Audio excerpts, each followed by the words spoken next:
Most folks in Eberron live their lives hoping to survive and protect the ones they care about the most. A few do that and more, trying to help those around them, even the ones they don't know. But only one group does all that when no one else can. The King's Citadel, the ones who do the job no one else can do. Elarian, the Shield, a star-forged Aegis whose strength lies in the defense of their companions and their will to keep the Citadel and its missions safe no matter the price, even when that price must finally be paid. Merime, the Sword, a Kalashtar bard whose dreams predict doom and disaster, and who has touched the mind of a god. Her skill in battle, insight into the hearts and minds of those she encounters, and love for her sister in the Citadel is more necessary than ever, if her divinely touched spirit does not waver. Tantan, the Brain, a dragon-marked human artificer whose jovial demeanor conceals a deep curiosity, razor-sharp intellect, and long memory.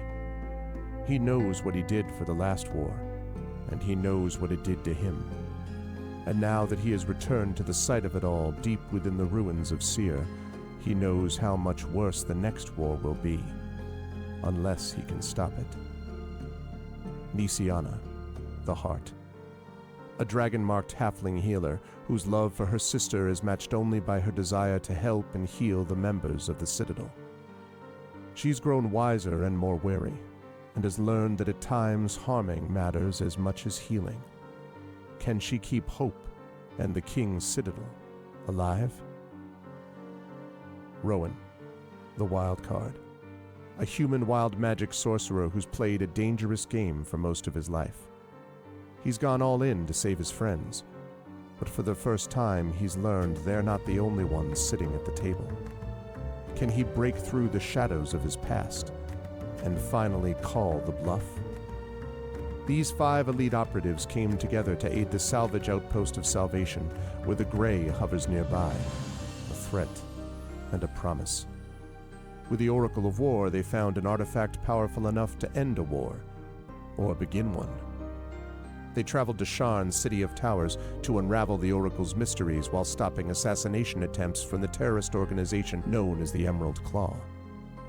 They traveled back to Salvation and into the Grey to repel a war-forged invasion and take the fight to the Lord of Blade's secret fortress Razorcrag.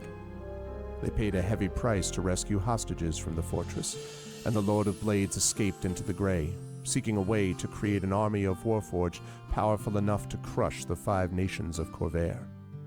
But the Citadel had more immediate problems, the Emerald Claw, and a looming war. At the same time learning that the Lord of Blades seeks the Oracle of Bones to create his invincible army. Now the King's Citadel is in a race against time to unite the 5 nations and stop the Lord of Blades before he can turn his full might against all of Corvair. They've saved Salvation, navigated Sharn, prevented disaster at Razorcrag, stopped the war with Thrain, and thwarted the Emerald Claw. But can they finally unlock the Oracle of War's secrets and defeat the Lord of Blades? Only if they remember that in the end, all they have is each other and the King's Citadel. Long live the King. Welcome to Eberron. Welcome to Corvair. Welcome to the final season of the Oracle of War. Yes, indeed, the final one. Very, very exciting to have everyone here. Very excited to be a part of all of this and to have everyone here. Welcome, Arvanauts, to a Saturday stream. It is day 78 of D&D with Infinity and Beyond. It is Eberron, Oracle of War.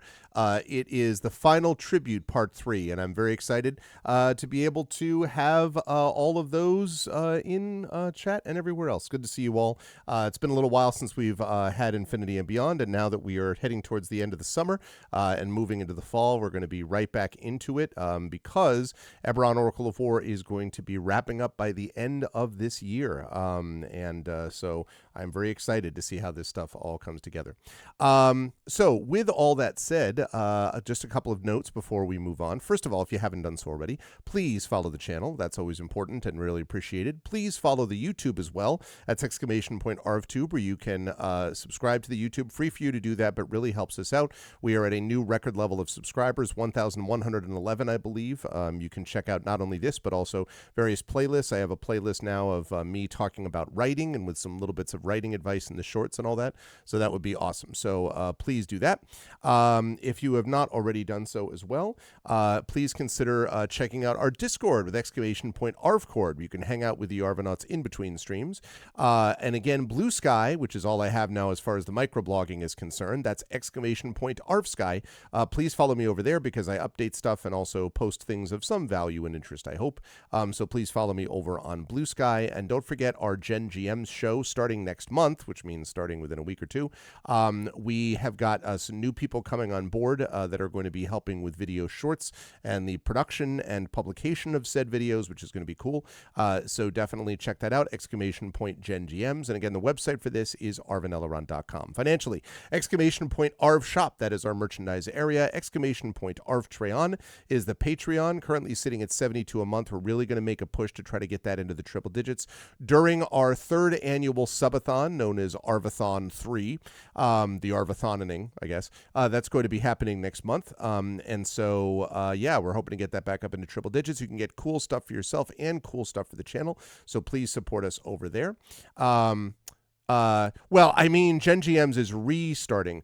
Yeah, no, did I say Gen GMs is starting? What I meant by starting is that we will have, that's of course true. What I meant by that is that we're going to have a person coming on board who's going to be actively doing shorts and editing production for videos for Gen GMs and this channel, actually, and are going to be doing that. That's what I mean. But of course, Gen GMs already exists with that whole YouTube channel. That's right. But we're going to be trying to get stuff out on a more regular basis by having someone who's able to do that, because Zach and I are super busy. So anyway, that's what we're going to be doing. But yes, that's quite right. We do have a channel already that's there of Gen GMs. So again, please do support the Patreon and also sub to the channel, as Trendane was nice enough to do just as we were getting underway. Subbing to the channel would also be appreciated. Get those custom sub badges and emotes to use here, there, and everywhere across Twitch. On the publishing front, Icarus, that's my graphic novel from Athos Arts. Library is my Tales and Tomes from the Forbidden Library. That's my 5e adventure and sourcebook from Alligator Alley Entertainment. And Greyshade, that is my Greyshade IP, Greyshade Renegade and Heretic, the Grey Assassin trilogy from Athos Arts, award-winning and critically acclaimed, is available at that link. You can also get the audiobook of Greyshade from our very own Trent Sparks, and be on the lookout for the next two Renegade and Heretic audiobooks coming out later in the year, just a couple of months from now, actually. And you can pre-order the tabletop role-playing game of Greyshade, which is going to be coming out again from Alligator Alley Entertainment, and I am very excited about that. That is designed by our very own Brandon O'Brien, about whom more in a moment. Also Trent Sparks, more in a moment. And also coming out from Alligator Alley Entertainment, so you can pre-order that there as well. And as always, BLM, Black Lives Matter, important to affirm and assert the significance and importance of Black lives. Help Now, the World Health Organization page on suicide prevention.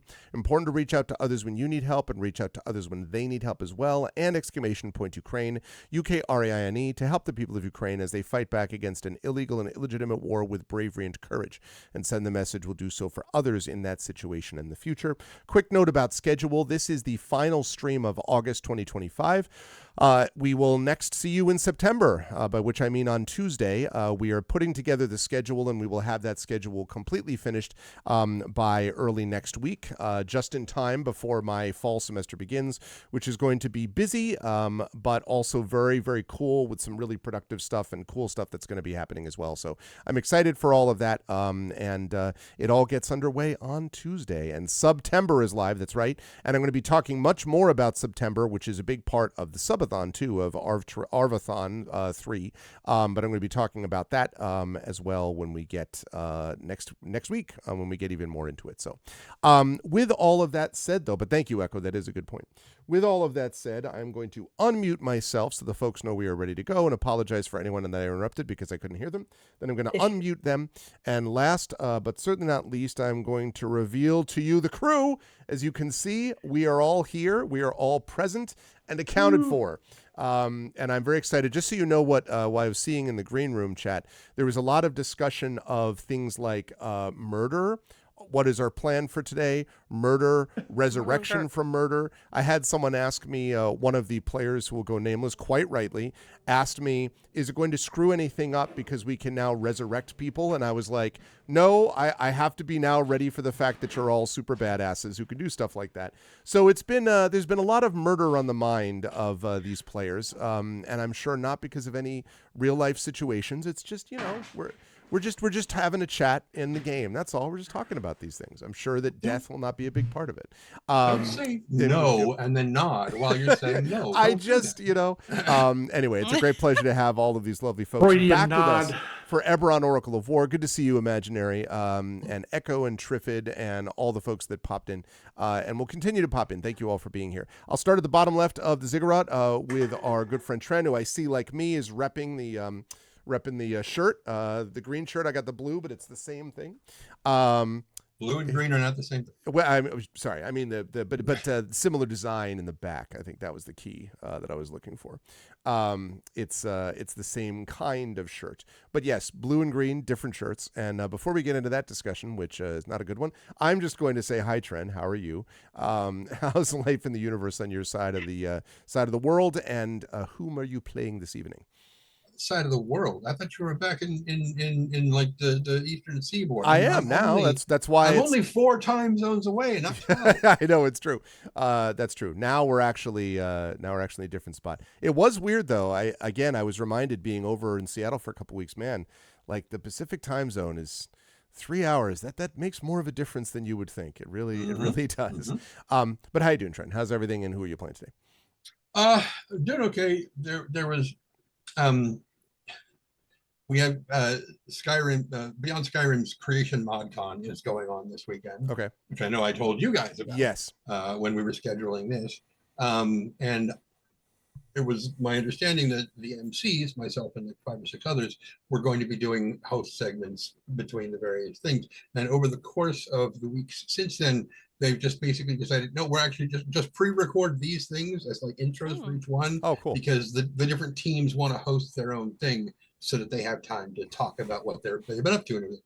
So I went from not certain I was going to be entirely conscious for doing this to having plenty of sleep and not being really able to remember what was going on.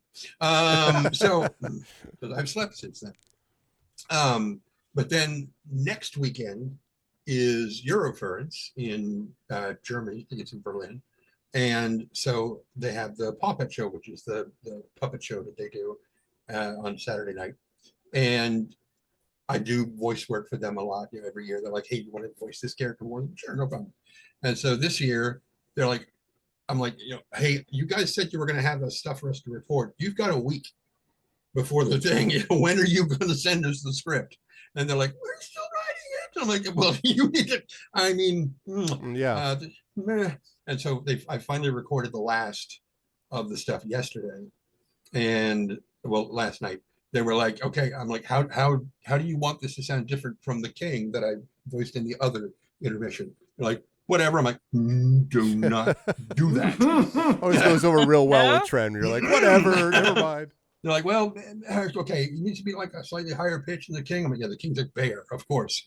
It's like, yeah. They're like, just give me kind less of king-like, perhaps. I don't know what bear falsetto would be hilarious. I've done it before. It was a queer telling of Goldilocks and the Three Bears, and nice. The Three Bears were, oh man, it is so difficult to do a voice like this, but make it gay. It was so. Anyway, totally different question. That hard? Different story. I know. If you listen the to great thing about Trent introductions, I should just say, is that I can ask whatever question, and I have no idea where we're going to end up. I did not have Goldilocks and the Three Bears, but gay on my bingo card as a response to this question, and I'm here for it. And here you are. So I'm playing Tantin, I'm just going to leave it at Tanton because trying to remember the rest of it at this point is. And he usually has a Robo Good Boy named Spanner with it. He hasn't rebuilt him yet. Yeah, I keep waiting for the moment. Yeah, I'm sure. I mean, I keep updating his character sheet for when I do rebuild him. But yeah. Anyway, so last we did the thing that we're doing with stuff. Tanton and His Highness the Prince were down in the village getting ready to melt down a crown. Yes, I'm very excited for that. That is going to be one of the scenes that we're going to have. And we also have a murder to solve, but we'll talk about that in a minute. Murder. But I am very excited for the going out and being with the people thing. Very, very Henry V. We'll talk about that when we get there. I'm not singing No Nobis. But well, listen. But always a pleasure to have Tren with us. And again, if you want to hear that, if you're like, wow, Tren's vocal stylings are amazing. Is there anything else that he's worked on? Why, yes. And if you want to hear more, not only should you get the Gray Shade audiobook, you should also be ready coming in the next couple of months. Renegade and Heretic audiobooks coming out as well. So you'll get a chance for all of that good Tren audio-ness. Thank you, Tren. Always a pleasure. Also a pleasure to have the amazing and awesome Marie Bilodeau with us. Marie is back, had to leave a bit early last time, is here with us with bells on, and is ready to go. We were we were also talking about I said that, and I'm immediately thinking of getting bells rung, because for some reason, chat, we were also talking about concussions in the green room. It's always an adventure in the green room is what I'm saying. But I wanted to say publicly to thank Marie for being the co-track lead with me on Craft of Writing at Worldcon, which went very, very well, which Jen, of course, can speak to as well on her track. It went very well. It was great, and I really appreciated it, and it was a lot of fun. So thank you, Marie. I hope that you are doing okay and everything is okay in your neck of the woods. But I did want to say that Marie did an amazing job. So that's good. My backup plan, if it didn't go well, was to blame you because you were on site. So no, clearly, listen, I'm not responsible. I'm not even American. Greg's the problem. I'm not even there. I'd be like, you're right. I am American, and thus worse. I agree. But how are you, Marie, and who are you playing today? I'm good, thank you. I don't have a baking update. Like, what have you done with like? Get out! It's a Scooby-Doo reveal. It's not even Marie. No, because I want to keep it honest, So this is like a no filter type of moment. Carrie and I have been so chill this month. We've been coming down, we had a lot going on and stuff, and there's been no baking except of course for fresh made bread. That's been lovely. But there aside from that, 3 loaves today, but there's been no bakings. She's making cookies. You know what? there was cake. It was delicious. Right. No filters.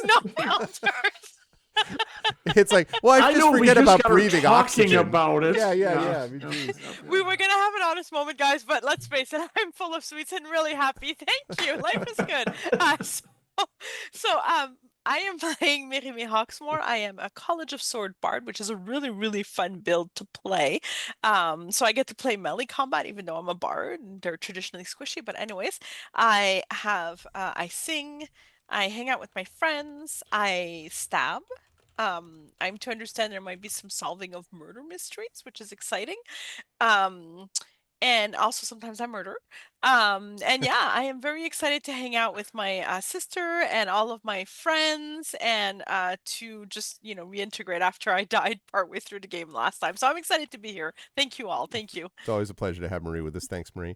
Also a pleasure to have someone that I got to see in person just recently, a fair bit of, and that is, of course, the poet laureate of Seattle Worldcon, Brandon O'Brien, who not only did awesome stuff with the various panels and with the kick-ass open mic that I was able to see part of, and also with the if you have not seen the poems that Brandon read at the Hugo ceremony, you need to go check that out. They're super legit. So that was really good time.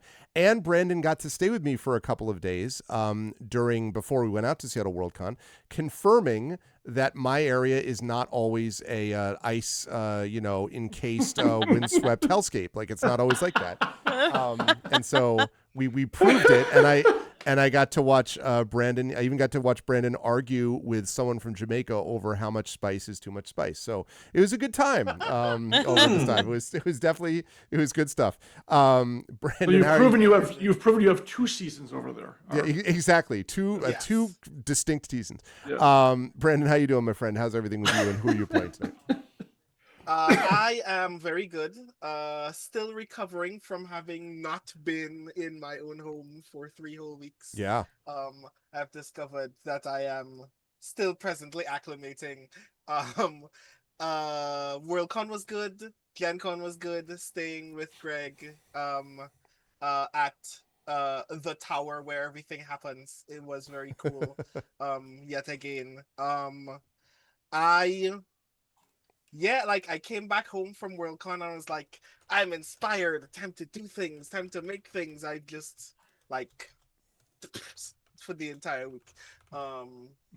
Mostly because Worldcon was a very powerful experience. I'm very grateful that there was a poet laureate. I'm very grateful that there was a best poem Hugo, and all of my energy was just like the thing happened, and all of my soul is still there where that was all taking place. So I will soon recover the rest of me and get back to work in earnest. But tonight is not about me. Tonight is about Rowan Shallow, who I'll be playing this evening, who is a wild magic sorcerer whose wild magic is gun, and who is very curious about how any of us, themselves included, is going to solve a murder in this space, but we shall see.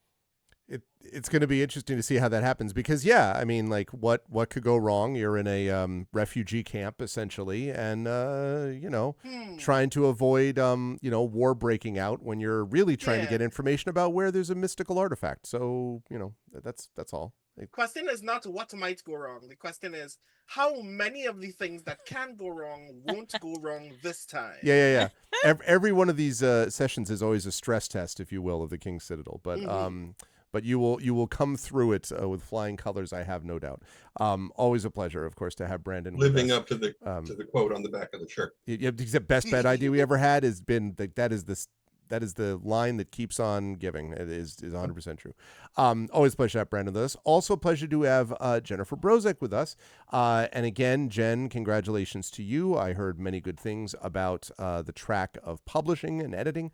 Went very well. And again, that was the Worldcon, I think, on the whole, was a pretty big success. I did see Jen in person there briefly as well. Although Worldcon is big enough that we're always like, there's always cross purposes. Like I was walking around like Brenda Cooper that I know, and I was on a panel with Carol Berg, and here's this person and that person and all these random people that I know. So that's always the experience of something like this. But it was good to see Jen at Worldcon after having seen her at Gen Con.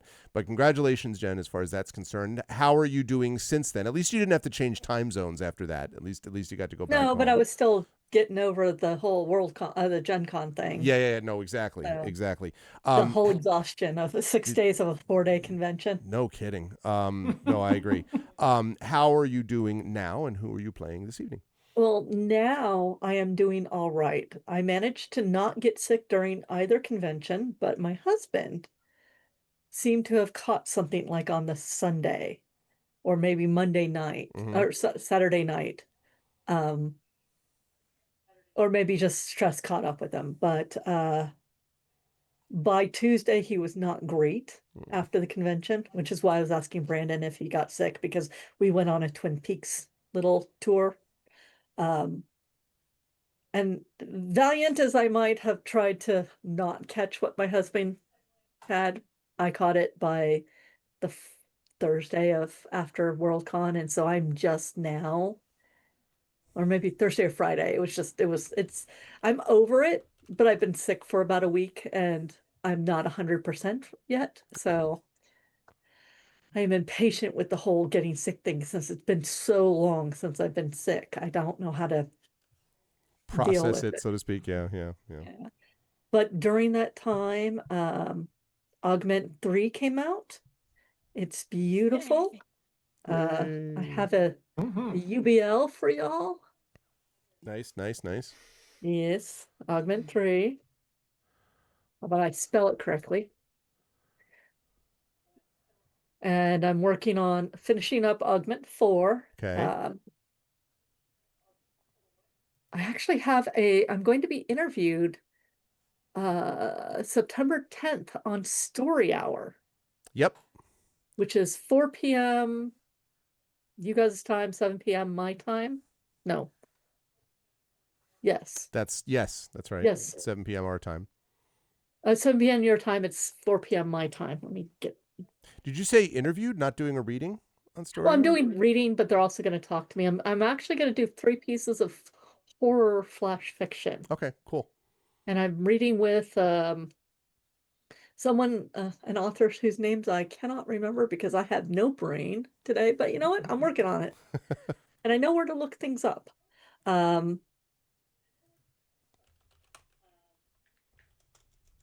Story Hour. I am now reading with Marguerite Schuffer. Oh, very cool.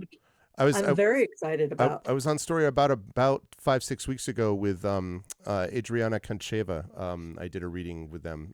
Nice people over at Story Hour. Yeah. They're very like, when you get done with a reading, they're very much like, well, like it's very much NPR voice. They're like, well, that was quite something. And it's not inauthentic, but it's like, you just all have to, literally the guy was like, we have to just take a breath there. Just like, wow, we really do have to take a breath there. So anyway, it's very cool, but it's since I'm going to be doing 3 kind of punch you in the gut stories. Yeah. Pieces of flash fiction to show the how the manipulation of words, just a short bit, can just wreck your day. Yeah. In a good way. That's cool. There's other stuff and I don't remember. I didn't win the Hugo, but that's okay. Yeah, I had a but good congratulations time. nonetheless on the nomination. Well, I have a good chance of getting nominated next year because I will qualify, and Augment will qualify for semi-prozine. So I will be putting that out there. But I'm playing Nisiana Di Jurasco. Oh, you have the picture from Grace Fong. Because at Worldcon, one of my favorite things was actually sitting at breakfast with Grace and watching people we knew walk up the street to go to Worldcon. And I was just like, oh, that's so-and-so, and that's so-and-so, and that's so-and-so. If you need it again, I can send it to you. Yeah, can you send it to me again? Because I'm looking at, like, I do remember us discussing it. Okay. And we do have permission to show it on stream. Okay. She was supposed to bring it to me at Worldcon, but she left it in the scanner. Oops. No, of all the things to forget, it's fine. It's fine. I know it's on its way to me. There we go. Let's see. Did you put in? There. It is now in our I see. group. Right. Okay. Let's see. Anything else of cool news? I'm currently working with John on Titan's Keep for Norse Foundry /Hexed. And they have a free Patreon where they are putting out adventures and ancestries. I have that link somewhere too. I will find that. Actually, I think if you just go to titanskeep.com, it will link you to the Patreon. So, Titan's Keep is a new RPG that I am helping manage. Because it's like apparently I just don't have enough on my plate. That's exactly right. Okay, let me all right, show this. All right, so I think this is the first time this is certainly being publicly revealed on our stream anyway. It is the first time it's being public. I haven't shown anybody. Oh yeah, okay. So chat, get ready. I am going to, let's see, I will block off Marie's face just momentarily. No, I'm not going to do that. I'm going to move this over to the left. I'll block off part, but not all of Tren's face. And what you're about to see, she's muted, she can't oppose. what you're going to reveal here is this is Nisiana by Grace Fong on stream now. There it is, which looks like, vaguely almost fey a little bit in the sort of construction of it, but very, Yeah. very cool stuff. And Grace Fong, who was also been a special guest at the Writer Symposium at Gen Con. Mhm. But this particular campaign between dice and special things, I know you commissioned this, I know, Jen, but like that has done more in terms of like video work, like fan art, like and stuff like that. There's been a lot of other extra cool stuff to the side that has demonstrated people's commitment to this campaign, which I think is super cool. So it looks awesome. So yes, there's Nisiana. So whenever Nisiana does cool stuff tonight, just be thinking about this, chat. Just be thinking about this particular drawing. It looks great. Yep. Jen. And this was from the SIFA auction. Yeah. Oh yeah. Oh, they put pictures of us on Hugo Night. Yep. That's right. Well, and And- it's because and I know that Prince Justin was posting some of those too. So Yeah, Prince Justin actually got some great headshots of me, which I will be putting up on my website and using. So I'm really pleased with that as well. But this picture that Trish posted is of Amanda Cherry, Shauna McGuire, and myself. And Amanda Cherry was my +1 to the Hugo's Losers Party. very nice. Very Because nice. my husband, he loves me dearly, but if he can get out of going to a party, he absolutely will. Understandable. But yeah. So And yeah. Go. Oh, I'm sorry. Go ahead, Jen. and the last thing I remember about the game last time was the DiGerasco advisor. Mm-hmm. There was something hinky about him. He was appropriately angry, or at least the right amount of angry, but I have the insight of the gods, and he is. And he this is- god. Literally. Yeah. he is Exactly. hinky as hell. There's something with him, and right now he is my main suspect for trying to drive a wedge between Braylon and Newseer. Yes, and we're going to have a chance to talk quite a bit about the impact of that potential wedge if you can solve this murder, but we'll get to that in a minute. But always a pleasure to have Jen with us. Thank you, Jen. And last but certainly not least, always a pleasure to have John with us.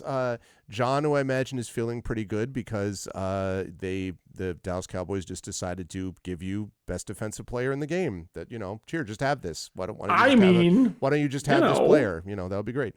I know it's over everyone's head, Trent. I just, occasionally John and I talk football, me to talk about the fading of my team. And anyway, I'm sure you're looking forward to October 26th. I have no doubt. Yes, that will be the right battle there. of the Packers, John's favorite team, against the Steelers, my favorite team. I mean, I live in Green Bay. I don't have a choice. Yeah, exactly. No, you're required by law to be a Packers fan. You live in It's Green Bay. pretty That's much. That's how it works. So they can't make me eat beer cheese soup. That's not gonna happen, that's fair. so. Have you ever worn a Yes. cheese head, by the way, in anger? Have you ever worn Not a cheese head? enjoy or anger or any other emotion, to be quite honest. Okay. It's not really me. But no, to say that Green Bay, we'll keep this short. There's been a lot of these monumental trades where Green Bay has been always on the periphery of. And when I first heard this had happened, I thought it was a joke. I'm not kidding, because we never get It's a that joke. kind of thing. It's a joke that you got this. That's a lot of other people are now. Bitterness does not become you, sir. But then it's and apparently, his agent or whoever did, I don't know if we were just jumped in line and said yes. What are your terms? Yes. Apparently that was it. People complain about the defense is this, defense is that. Well, it just got a lot better. So it's going to be a really interesting year if Golden plays out like he's showing in camp that he might be. Yeah, it's gonna be interesting because we can always make it to the playoffs. We don't stay there as long as I'd like. That's the problem. We shall see if that happens. Dallas beating aside. So, anyways. But yes, thank you for indulging us, everybody, on the football side. Yes, also repping it. That's great. The very lovely Heather Gray, which I highly recommend. Super comfortable. Yes. So yes, also the shirt and we're. I was not at Worldcon. A little bit of pout there. Just couldn't swing it after Gen Con, but also did not get sick either, so I'm feeling pretty good. But yes, I am playing Ilarion, the Starforged Aegis. And yeah, Murder Mystery, I would not call it their forte, but they can stand around or float around and look intimidating. Right now, I'm currently shadowing Trend and the King to make sure nothing untoward happens to them as they head outside to do this little crown melting business. I believe I'm invisible and like 100 feet in the air because I said I was taking off to watch over them. Literally, that's what's going down right now. Yes. So looking forward to it's great to have the game after a month off. All you people running around to cons and stuff. I know. Anyways, that's fine. It's fine. But yeah, looking forward to playing and can't wait to get started. Let's get into it then. It is a pleasure to have everyone back with us, and I will fire this up as we talk a little bit about what happened in our last session. And in our last session, the members of the King's Citadel have been sent to the refugee camp of New Seer. This contains a lot of the survivors of the morning, which caused this disastrous zone of strange anti-magic and death and confusion known as the Mournland, or more popularly known as the Grey. The King's Citadel went to New Seer, though, for a specific reason, and that is that they are aware that the Prince of New Seer, Prince Orgev, is one of the few people, maybe the only person, who will have the location of the creation forge of making that was created by House Cannith. Why does this matter? Because they're not the only ones looking for it. The Lord of Blades, who has been the rogue warforged living in the Grey and is summoning an army of all evil to him. The Lord of Blades has assembled, or is attempting to assemble, an army which will quite literally overrun the entire continent of Corvair, and to do so is trying to assemble a group of exclusively warforged. He is seeking something which will make it possible for him to create these creatures at scale. This thing is known as the Forge of Making, the Creation Forge. But the location of it is a secret. It's a secret to everyone. Take this. It's a secret, and it is a secret known to the leaders of Seer. And so the party has gone to Seer with the blessing of the King of Brayland himself, with an attempt to gather this information. When they arrived in New Seer, of course, what they discovered was the refugee town appellation is appropriately earned. New Seer is in disastrous condition. The people are not only downtrodden and dirty and, ill and famished, and quite literally famished and so on, but they have apparently lost a great deal of hope. Some people, specifically Miatanton de Cannith of the House Cannith, was particularly angry at the way that these people were treated, but not all might have been exactly as it seemed. Because when they actually met Prince Orgev, what they found was a person who is clearly overwhelmed in an attempt to take care of his people, but has been incapable of doing so adequately over the last few months in particular, as things have for some reason become measurably worse. Not that it's been great for the last couple of years, but they've gotten immeasurably worse in these circumstances. And the prince, in speaking to them, gave some information about why that might have happened. Next to him is one of his principal advisors, who is Duraz de Jarasco. And this is the one that Nisiana, that Jen made reference to, that Nisiana would belong to the same house.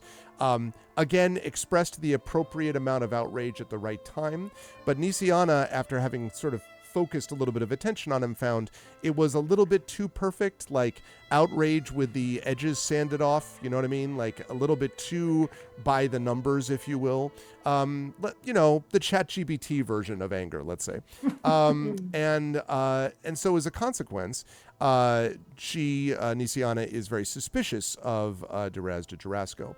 But what the prince finally decided to do was to think a little bit about what the King's Citadel, led by, in this particular case, Rowan Shallow, was one of the big people trying to convince him to do this, to give the information about this forge, to do so without holding them to ransom and asking for 1,000,000 gold or whatever to try to give his people the resources that they need, and also to try to get down in the dirt, if you will, and see exactly what his people are suffering.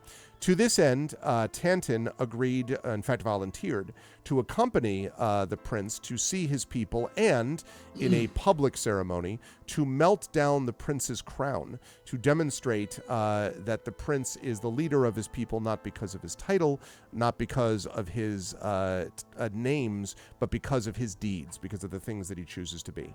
While Tanton does this, Alarion has decided that they will invisibly follow 100 feet above, and has made clear to me in a private message that he's then going to death from above. I'm just kidding. I made all that part up.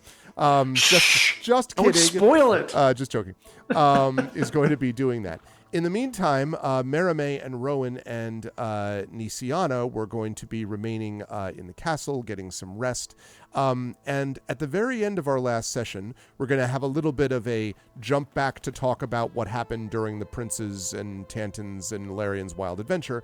But a little bit later on, a servant came in to speak to Nisiana, who was the one who opened the door, and revealed that the ambassador that had come with the party sent by the King of Brayland, Ambassador Ir Gerard, is dead, apparently as a result of foul play.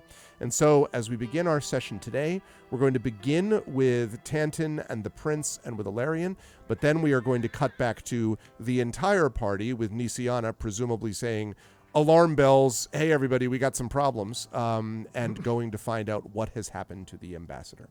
So I'm going to jump to Tanton and the Prince first, with Alarion following over.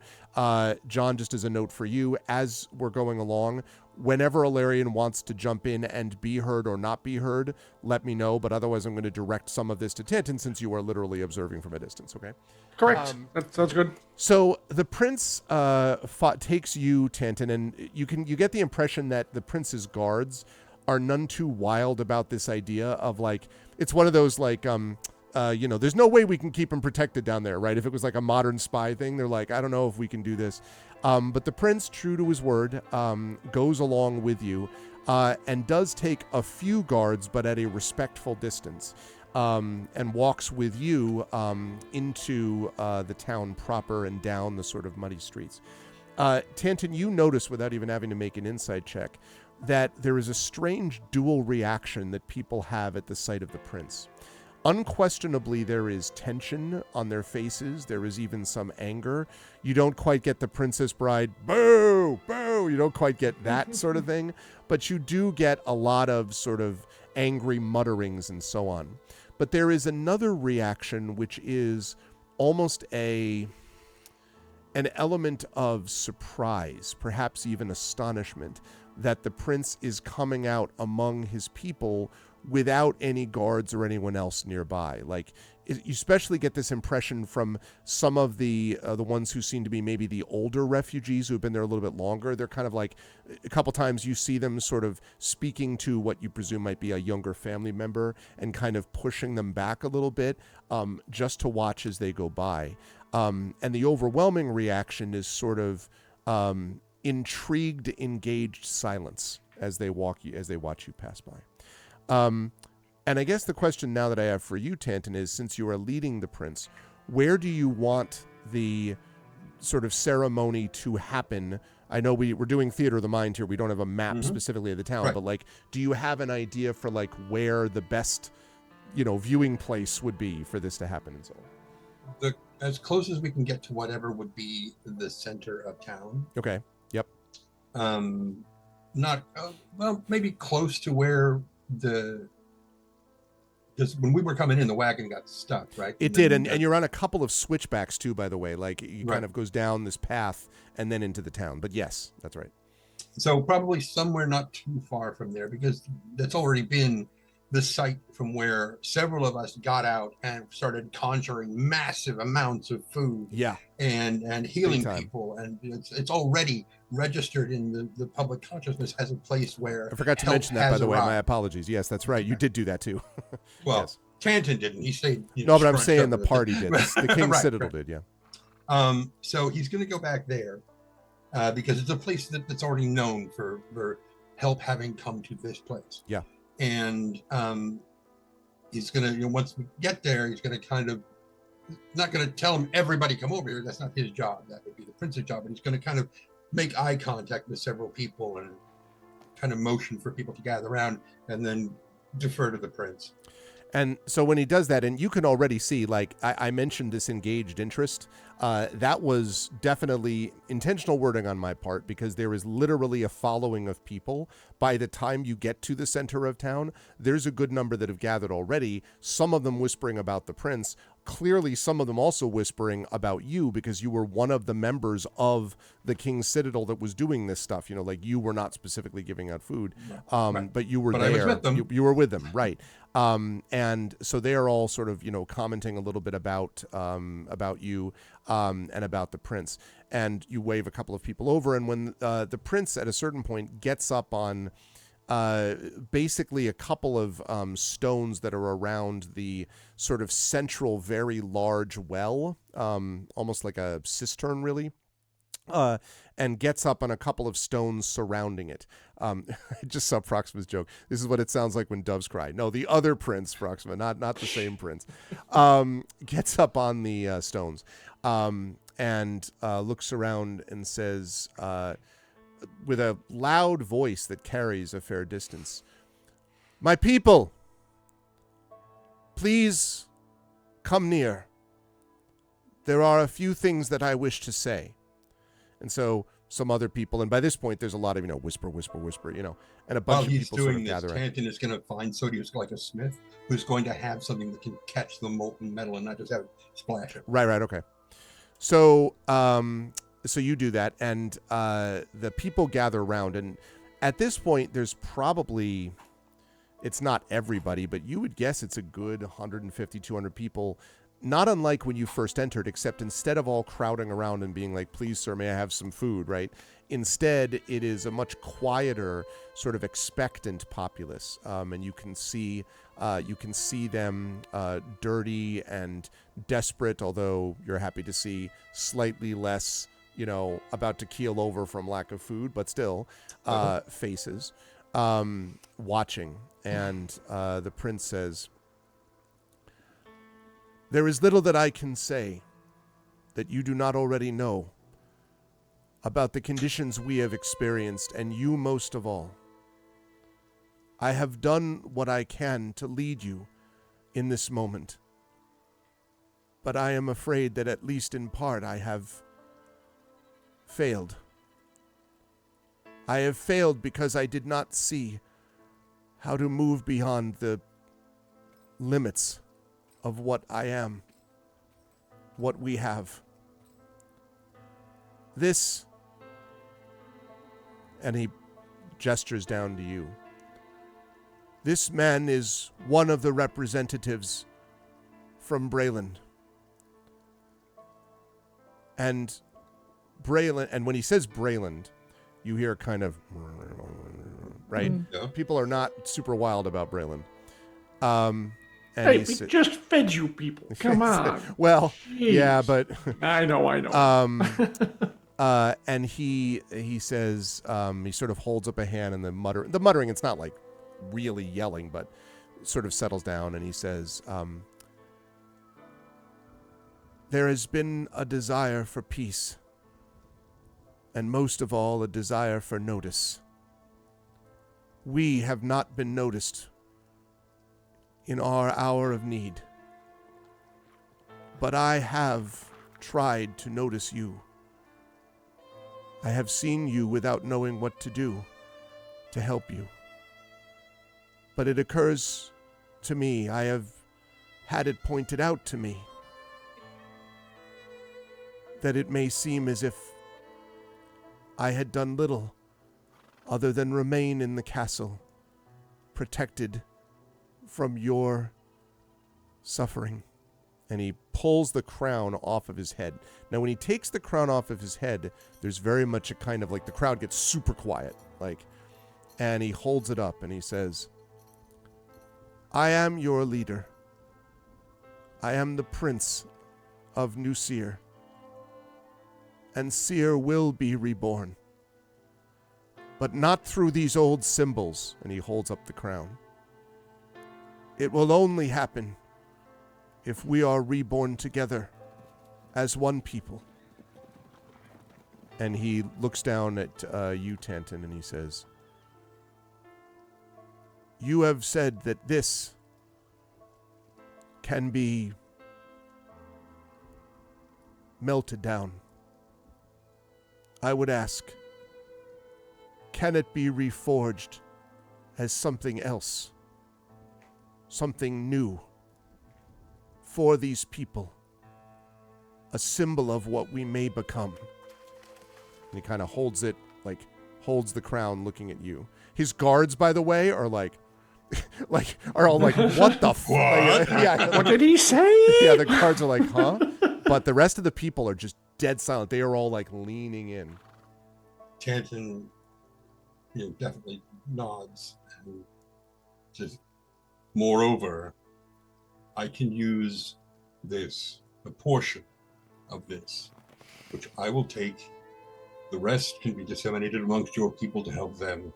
But the portion that I will take, I will use to make a magical device, which we will place here in the center of New Sphere. And anyone who wishes to be clean and free of dirt and grime and to be cleansed may come and lay their hand upon the cleansing stone, and they will be clean. And all the people are like, it seems to be a mixture of, that's amazing. That's great. And a couple of people are like, that's bullshit. I mean, more or less, right? There's a few disagree. Now they clearly are not challenging you, just to be clear. It's just sort of a muttering. Yeah. But whoever was muttering the loudest, yeah, Tanton will be like, could you step forward?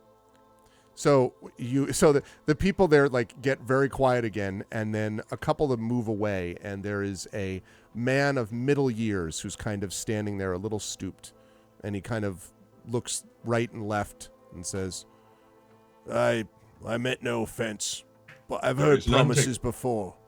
There is none taken. Let me show you what this cleansing stone will do. And Tanton reaches over, touches him, prestidigitation, and clean that man up right now. So he flinches a bit, and then when you do this, just, and like there's just this moment where all the dirt seems to fall from him as if you had tapped a statue, and like a layer of mud and like dried mud just falls from it and hits the ground. And there's this just wide-eyed reaction from the crowd, and he sort of looks down at himself. His clothes are still, pretty tattered and all that. Yeah, but it's not mending, but it's... Yeah, no. He looks up and he says, thank you. And he kind of is clearly choked up. He doesn't even know what to say. And the people around are like, and there's just this mutter of sort of amazement in the crowd. And the prince sort of nods and says, then this shall be done. And one of the guards steps up and says, my liege, are you sure that... And the prince fixes him with a stare which can only be described as withering. Withering. Yes. Yeah. And the guard sort of Homer Simpsons back into the spot, right? And so he then says, holds the crown ready to hand over to you. And by this point, more people have gathered. There are children you see hoisted up on shoulders, and everyone is kind of like, you hear some excited whispering about, do I get to be clean? Does that work for me? Like all that stuff. So yeah, they await what you're going to do, I think, Tanton. So yeah, Tanton, by this point, I imagine the guy that Tanton talked to probably has the receptacle for the molten metal to fall into. Mm-hmm. Now, the prince's crown, is it just gold or is there jewels? It is just gold, although there are what look like... I wouldn't call them... There may be some other metals that are not gold. It's a gold crown, but it's not like, you've seen even more elaborate ones, let's say. Right. Put it that way. So yeah, Tanton will put the receptacle on the thing, and he'll take the crown and stand it in there. I just want to make sure that if there were jewels, that as the metal liquefies, Tanton would use his tools to pick them out and set them aside. Yeah, no, it's more like metal that's not gold that needs to be like maybe kind of a, removed from it in some way, like impurity. Let's put it that way. Okay. That might be described, but you can do that fairly easily. You think? Yeah. There is this moment, by the way, where as you're beginning to do this, and the metal is beginning to liquefy in a way that you can explain to me, but the sort of gleam of it, the kind of light of it, sort of lights up the faces of the people who are closest to it as they sort of stare at it, and the prince in particular looks down at the crown, just sort of steadfast and stolid-faced. So go ahead if you were going to describe the rest of the turn. It's just the heat metal spell. Okay. And just melting it down. If there are bits of like maybe either impurities or filigree or whatever that has a different melting point than gold, he'll pull that out with some of his things, and then later he'll after that he'll melt that part down too in a separate container. Whatever. But ultimately, what he's going to wind up doing is scooping off a small cup of the molten gold before it sets again. Okay. And he's going to take that and use that for the runes in the stone that he's going to. Okay. How long does it take to do that rune part, by the way? That the 8 cleansing hours. stone. 8 hours. Okay. You can make it in 8 hours. like? So you're out of commission for the next 8 hours? Is that kind of the Sort of, deal? yeah. Okay. It would take anybody else. It would take 32 hours. But because I'm a smith, a battlesmith with or artificer, battlesmith with magical adept abilities, I can do it at a quarter of the time for half the price. Okay. So Okay. it's going to be 25 gold, which I definitely have. Okay. And so 8 hours. And the prince is going to be there with you, and sort of watches. At one point, he sits on the stones, but he's watching.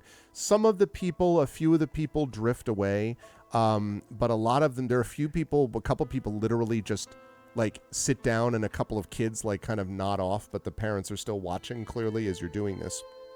And as this is going on, I want to jump to Alarian for a minute. Because, Alarian, you've been floating above, and I assume now you're floating over watching as this melting and the sort of smoke and so on Correct. rises from this process. Yeah. I'm tempted to quote Beowulf, Seamusini's translation of Beowulf, "Heaven swallowed the smoke." But as this smoke drifts past you, I would like a perception check from you, please, Alarian.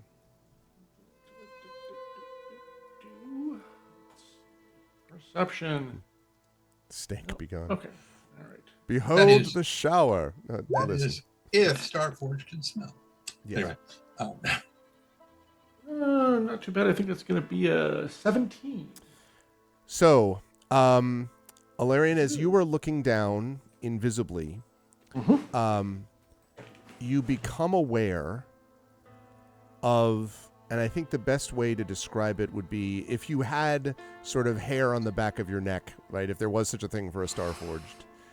There's little plates on the back of my neck go up. Just go up. Yes, exactly. I could make some hair for you if you need it. Yes. It's fine.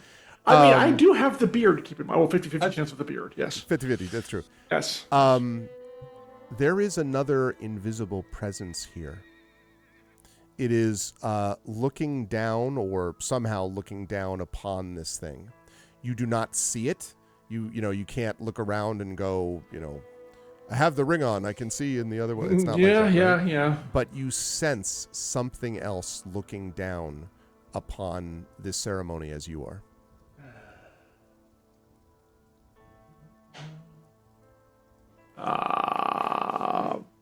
Okay. So is it in the air or like at the top of it? No, there's no buildings here. It's all tents, isn't it? I mean, yeah, like the tall. You just left the tallest building with the castle. Right. pretty much, Right.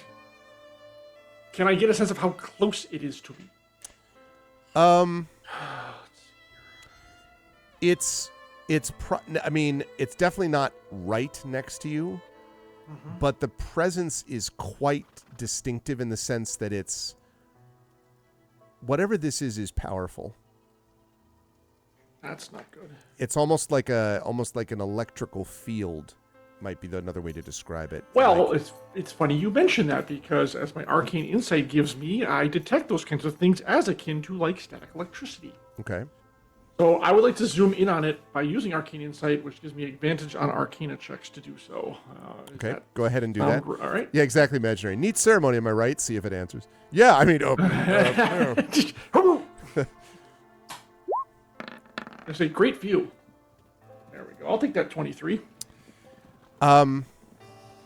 So the presence and the arcane insight remind me just allows you to determine if like naturally sense hubs of magic akin to a paladin's ability to sense evil. A faith forge will sense strong magical presence with a sensation of static electricity, while magically corrupt or dead areas will sound like a ringing in the ears. Okay. Yes, there is a very intense field of, I think the best way to describe it would be chaotic magic. There is confusion in it almost, but it is definitely a coherent presence, right? It's one thing, obviously. Yeah. But it is clearly there. And then as you're sort of kind of looking, right, the hairs on your neck, the equivalent of it, goes down and the presence disappears. But it was quite obviously there. Disappears as in vanishes, or disappears as in you don't feel flies away? You don't know. But you do not. I don't know is a simple answer. I'm just curious. You don't feel it anymore. All right, it was definitely there for a moment. I mean, for a few moments. Yeah, well, I'm not happy about that at all. I want to, like, they're in the middle of the process of doing this, right? So everyone's, certainly their attention's on them. Yeah. I give it, like, 10 seconds just to make sure they didn't, like, I'm going to go and, tear the prince's head off or something. Right. No. But it doesn't appear like that's happening. I want to go out to about, like, how to say this? I want to go out to a perimeter of, like, 50 feet from the center of those two. Right. And do kind of a big circle and make sure it's not just repositioned itself somewhere else. Like, it's possible it said speed. No, all right. Nothing. All right, file that away, and let's see, 8 hours. I'm not sure I'm going to stay here that long necessarily. I like Trent, don't get me wrong, I like Tanton, but there's probably other things that need to be done here. And besides the guards, how many guards did he take with him? 3. I mean, it's highly unlikely the crowd is going to mob up and try to, like, charge them or something. Especially after they don't seem very like nice they're speech. in the mob. Yeah, they don't see like mob mentality, mob. exactly. Yeah. All right, things seem to be in... I mean, I'll probably hang around for, like, the first half hour. Okay. And then afterwards, I'm going to head back to the manor. Okay. Because I'm also going to see, I want to see if that presence, every few minutes I'm going to ping, I want to see if that presence comes back. That's the other reason I'm staying there. One ping only, vicinity. That's right. Right. Okay. Yeah, you can do that. So I want to cut back to, but I see that the Jen is left temporarily. Rowan and Marimé, I believe Nisiana is the one who opened the door, but while you were both resting, were any of you doing anything unusual about the rest? That is to say, Rowan, were you like, thinking about specific ways that you were going to address, try to kind of do the final argument for the prince and all that stuff the next day? Marimé, are you thinking a little bit about any Kalashtar dream-based stuff? I'm just curious if any of that's going on. If not, that's fine. You don't have to just make up something, but I'm just curious. Rowan is asleep. Okay. Marimé, what about you? I'm guessing, honestly, just because of all that we did last the other day when I wasn't here, but I'm guessing that she is also trying to get her sleep so that she can get her spell slots up and she can just be ready to tackle whatever comes for them in the morning. Yeah, she is fairly tired with life right now. Okay. Fair enough. So then, Nisiana, when they arrive, let me see. Hold on one second. I realized okay, good. Yeah, that's what I thought. Excellent. I saw the chat, and that is good. All right. So, Nisiana, you may remember that as we jump forward a little bit in time now, there is a loud knock on the door, and there was a servant who was standing in the courtyard who said, "It's Ambassador Gerard. I think he's dead." And that was where we paused. So, hearing that, what would you like to do, Nisiana? Well, I'm actually guessing that Marimé and I are in the same room. Yeah, And definitely. if that doesn't wake her up, I will wake her up. I think I would wake up when there's a knock. I think. Okay. Just, yeah. And then I'd be like shoving myself into my overdress and everything and just basically like, okay, take me to him. Okay. I'm And following. you're going to follow. Are either of you going to wake Rowan? You don't have to. I'm just asking. Yeah, just I mean, pound on his door or something. Tell him, get up, Rowan. We got a problem. We need you. Throw a ball bearing at him. Ow! This character doesn't have. Oh wait, does this character ball? No, this character doesn't have ball bearings. A different one has many. So Rowan, you would hear that, and it's up to you if you want to follow them or what state you're in. I do get up very slowly and much to my chagrin. But I do get up and I do I imagine when Naciana knocks on the door, they just continue walking immediately. Yeah, no, afterwards. basically So it's pound, pound, pound. Rowan, get up. We need you. And then I go. Yeah, and then I come back out just essentially in time to see them turn the corner. I'm like, okay, still visibly tired, like my eyes are closed as I'm walking to follow them. Yeah. Well, I'm not saying Naciana isn't tired, but I am also like, I knew this was going to happen. Yeah, exactly. We have issues. Alarian, you would be back by this point. I think Tanton would not be yet, but I would think that Alarian would be back. Okay. So I was just sitting in my room and doing the sentry mode, so I was kind of alert, but the power down thing where I'm not actually sleeping. Okay. So the four of you then follow the servant, whose name, by the way, is Alana, to the ambassador's room. And when you come in, you can see that Pater is lying in bed in his nightshirt. His face is very pale, and even from this distance, Nisiana, you can see that his lips are blue. There is smashed crockery and a tray of breakfast things that are lying on the floor. And Alana looks at you and says, I knocked on the door to deliver his breakfast.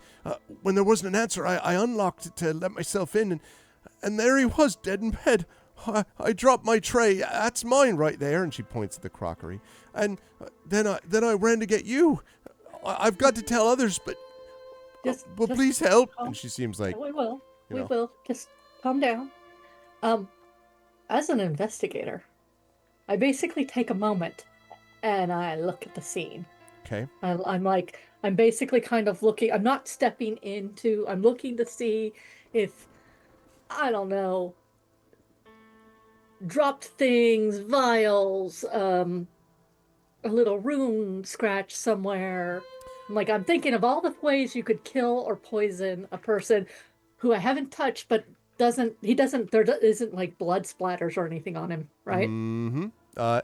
Well, so not that you can see from here. You haven't obviously walked up to the body yet, but not that you can see from here.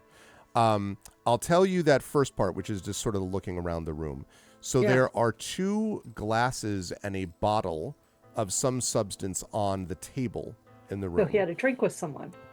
Maybe. And there is also on the bedside table a copy of what looks like a newspaper, possibly. And if need be, I will give access to that if you decide to go over there. And so there's that. And then there's a couple things, like there's the bedside drawer that has a door that's the drawer is closed. But that's all fairly standard stuff. The stuff that's fairly noticeable is there's no sign of forcible entry. So you don't see anything having been broken open. And again, Alana told you that the door was locked when she let you in, or when she let herself in. And there are the bottle, the 2 used glasses, and then this newspaper thing of some kind, which is on the bedside table. Just so you know, I will establish a mind link and just kind of tell people who aren't in the room as well what's happening. I can reach to 170 feet, so I think I can reach. So I'm starting to go down the list and looking, and then I'm going to turn to Rowan. Say, Rowan, look at this scene. What do you see that's out of place? Is there anything that you see that I wouldn't? Is there anything that I see that anybody else wouldn't? Remember that I have the observant feat. There you go. So yes, you do. You're a bad guy. You're a dark shadow. You're a bad guy. Wow. No, I know what you mean. So is there a particular spot that or area that you want to focus your attention on, Rowan? Like in terms of stuff in the room?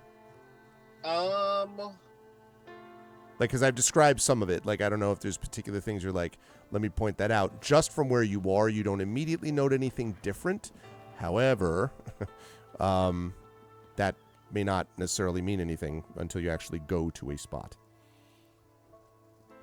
Okay. I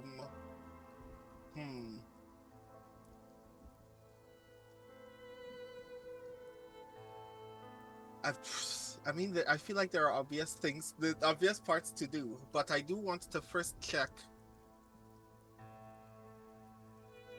Other than the door to this room, what other ways can you enter or leave this room? From what you're looking at, this is in an interior room, no windows. So unless there is a secret entrance in or out, which you can try to take a look for if you wish, but unless there's something like that, then there is no. The only way in or out is the door that you just came through. Is Alana still here? Yes. Looking at you anxiously. Without even actually turning to Alana, I just turn to the door and I go, "Was this door locked when you got here?" And she nods. Oh, yes, sir. I had to unlock it to go in when I knocked and nobody answered.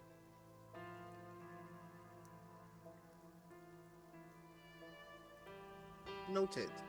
Do all servants have keys to these doors? Not all. Are you asking that to Alana? Uh-huh. Not all of them, but at least most of the main household ones. There's a couple of us. Well, me and, today it would have been mostly just me, actually, because I was the one who was supposed to bring breakfast to everybody. And then my job's to clean up the room afterwards, of course. Mm-hmm. Well, Does the room basically, look- she's answering the fact that anybody in the household could have gotten a key. Theoretically, relock but the there's door. not a lot of people in the household, just so you know. Because Does the room presently look like, potential murder notwithstanding, it was otherwise recently cleaned? make a perception check for me, please. Okay. Perception.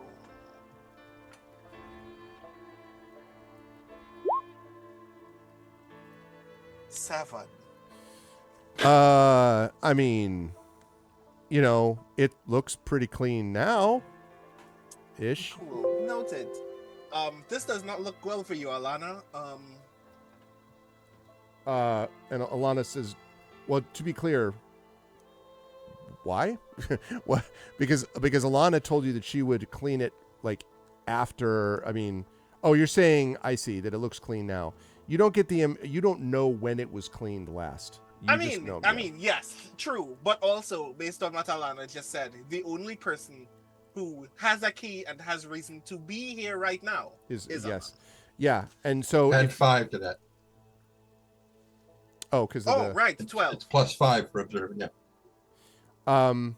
Yeah, you don't know exactly. You definitely think that it. You don't get the impression a lot of work has just been done or something like that. The fact that there's a smashed crockery and the tray and everything on the ground, which according to Alana is hers, that she dropped when she saw the ambassador and was shocked, that suggests in particular that there hasn't been a lot of cleaning done here since this discovery anyway. Okay. While they're doing that, can I go look at, because there's 2 glasses you said, Yes. and the newspaper, can I go look at that? And I'm a huge fan of Agatha Christie, so is there been poison here? And I'll ask the perhaps shaken servant now because of Rowan's accusation. 2 glasses. Did the ambassador receive anyone last night that you know? And when you ask that, she says, "Oh, I have no idea. I haven't actually seen the ambassador since yesterday afternoon. Just very briefly when he was coming in. They just sent me this morning." Okay, that's okay. Well, can I see anything on the glasses, even lipstick stains or something that would Let me have you make a medicine check, please. First of all, Medicine one thing I can tell you for Amazing. one thing I can tell you for free is that the glasses were definitely used. You can tell that without having to Okay. do any kind of set searches or anything. And the bottle is a bottle of a specific kind of gin known as Kureva gin, Kuryeva gin, which is a particular kind of decently strong alcohol, but it's like, it's an alcohol you would have. Some people like gin and tonics or whatever like that. That would be something like this. Okay. Aside from that, Right, and I'm bending luck for you, so you will add 1d4 to that. Oh, thank you. Two So sorcery I'll roll the points. medicine check is +1 as well. Stealth dice. I can't Let see. me let me know if you need assistance, because that's one of the things that I was gonna Okay. do later. Oh, D4. 1. Wow, so I that's was hoping for the 19, but still. me too. 16 + 1 because of my jack of all trades, so 17 altogether. Yeah, you're not. You're not sure. There's something. I mean, it definitely looks like there's a little bit of sort of the dregs, basically in the bottom of each glass. There's a little bit of liquid left over, but you don't. You're not. I mean, you're not really sure if there's something unusual about this or not. It smells like alcohol. Right, but that So- would disguise the stink of most poisons I believe True. you'll find. And there's no like sign of like lipstick or what about a DNA swab finger? Yeah, I was gonna say, yeah. Like, so you just you Who's use got your the sunglasses to take off and a pithy line? the you know? UV light, right? Like That's no. right. No, unfortunately, there is not. You do not see any lipstick. Both glasses are used for whatever that's Okay. worth. Okay. And the newspaper, is it from yesterday? From... In fact, I happen to have a handout. Ooh, props. Because maybe they were looking at it and like discussing it while drinking, either, you know? Let's see. I'm going to show it to you on roll 20. it's in just okay, a Light minute. and Passion. You missed the fact that Lilu pushed Mimir off the cat bed, the cat tree, during the when we last left Flash segment, and the only person who noticed in the stream was Tren, and he just started laughing, which made me laugh. And also Highlight and Passion. Good to see you. Okay. Right. All right. I have this. I'm going to, as soon as this is finished, there it is. Okay. I am News going flash! to- Attention, Mr. and Mrs. America, and all the ships at sea. Doesn't that have Mr. and Mrs. Corvair and all the ships at sea, sir? That's not how it was normally Ooh, said. the Breland Ledger? Yep, Oh, and I'm going to head ready over to for reveal war. this to them as well. I've asked you to do this before, Marie, but you do such a good job with it, but also because you're the one looking. Could you Oh, no. please, would you please be so kind as Oh. to read this to the fine people in Yes. Hell. And I think I'm already seeing a secret code, Greg. And I'm very excited. Okay. It Bell and involves Leisure. pastries. Yeah, exactly. Let's focus on that, shall we? Right Hey, look, here. it is Master circled. Copeland's- It is circled. Right? Okay. Rather good. Rather good. That's a review. I know, right? Okay. Barely tolerable. This was somewhat Barely decent, you know. Palatable, almost. Okay, the Breland Ledger, ready for war. Allies stand shoulder to shoulder for the first time in over a century by our war correspondent. Growing concerns about the threat posed by the Lord of Blades and his rebel army have led the nations of Aundair, Breland, Karnath, and Thrain to set aside their differences and form a coalition to take on the Warforged leader. By seizing control of Argonth, Breland's mighty flying fortress, the Lord of Blades had shown himself to be as cunning as he is brazen, and much more than the tin pot dictator many, including this reporter, assumed him to be at first. As a deranged cult leader gathers more and more disgruntled Warforged fanatics to his banner, our own King Bornel met with Queen Orala of Aundair, King Chaos III of Karnath, and Thrain's Keeper of the Flame in Thronehold. This historic meeting was the first to take place at the castle since the Treaty of Thronehold was signed at the end of the last war. Full details of what was agreed are yet to be revealed, but all four nations have agreed to combined military action in the Mornland. Good luck to them. And are mobilizing their armies. Brelin's Minister of War, Balthasar Dranat, said, "We've certainly had our disagreements, but we all see eye to eye on this matter. Only by working together can we bring down this tyrant." There you go. So that is what you see. It's evidently a very recent newspaper, the Breland Ledger. And otherwise, you see whatever marks and everything else are noted there. Can I start playing with the marks? Sure. Okay. While you're doing that, Rowan, I am curious because you were looking to see if there was anything unusual. I'll come to Nisiana in a minute. But Rowan, you were looking to see, first of all, you wanted to see if there was anything unusual, had the place been cleaned, and so on. Anything else you want to check within the room or outside of it before I move to Nisiana to find out about, I think, following up on the Right. bottle and then obviously dealing with the body. Here's what immediately happens, right? Okay. You whip out the gun. Rowan. Just kidding. Oh God.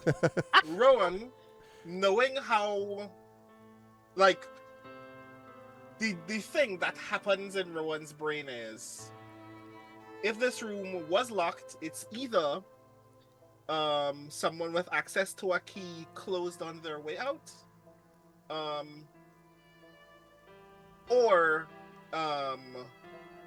the ambassador didn't die until after their interlocutor had already left, and that they had closed the door behind them. So they're still trying to process either the decisions at the time when Merime is like, "Ooh, a newspaper," and then my brain immediately focuses on the thing, because suddenly I'm like, newsletters have a goal in this moment. Somebody did in fact want to leave a message here, and I am confident I'm already seeing the thing. Excellent. Okay.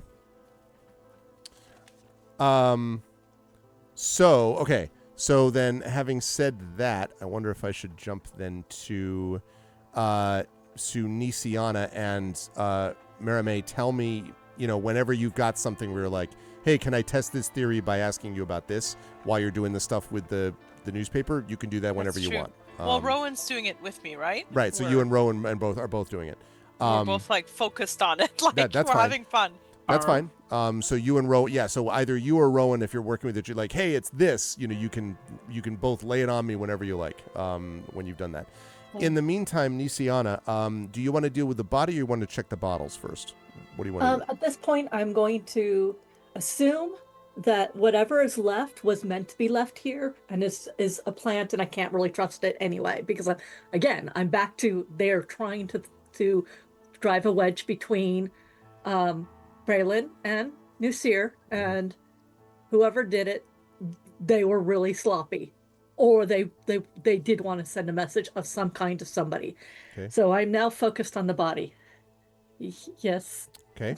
As I'm leaning over Merime's shoulders, we're looking at the letter, I whisper, "I have important information. I will come tonight, H." You say what? I have important information. I will come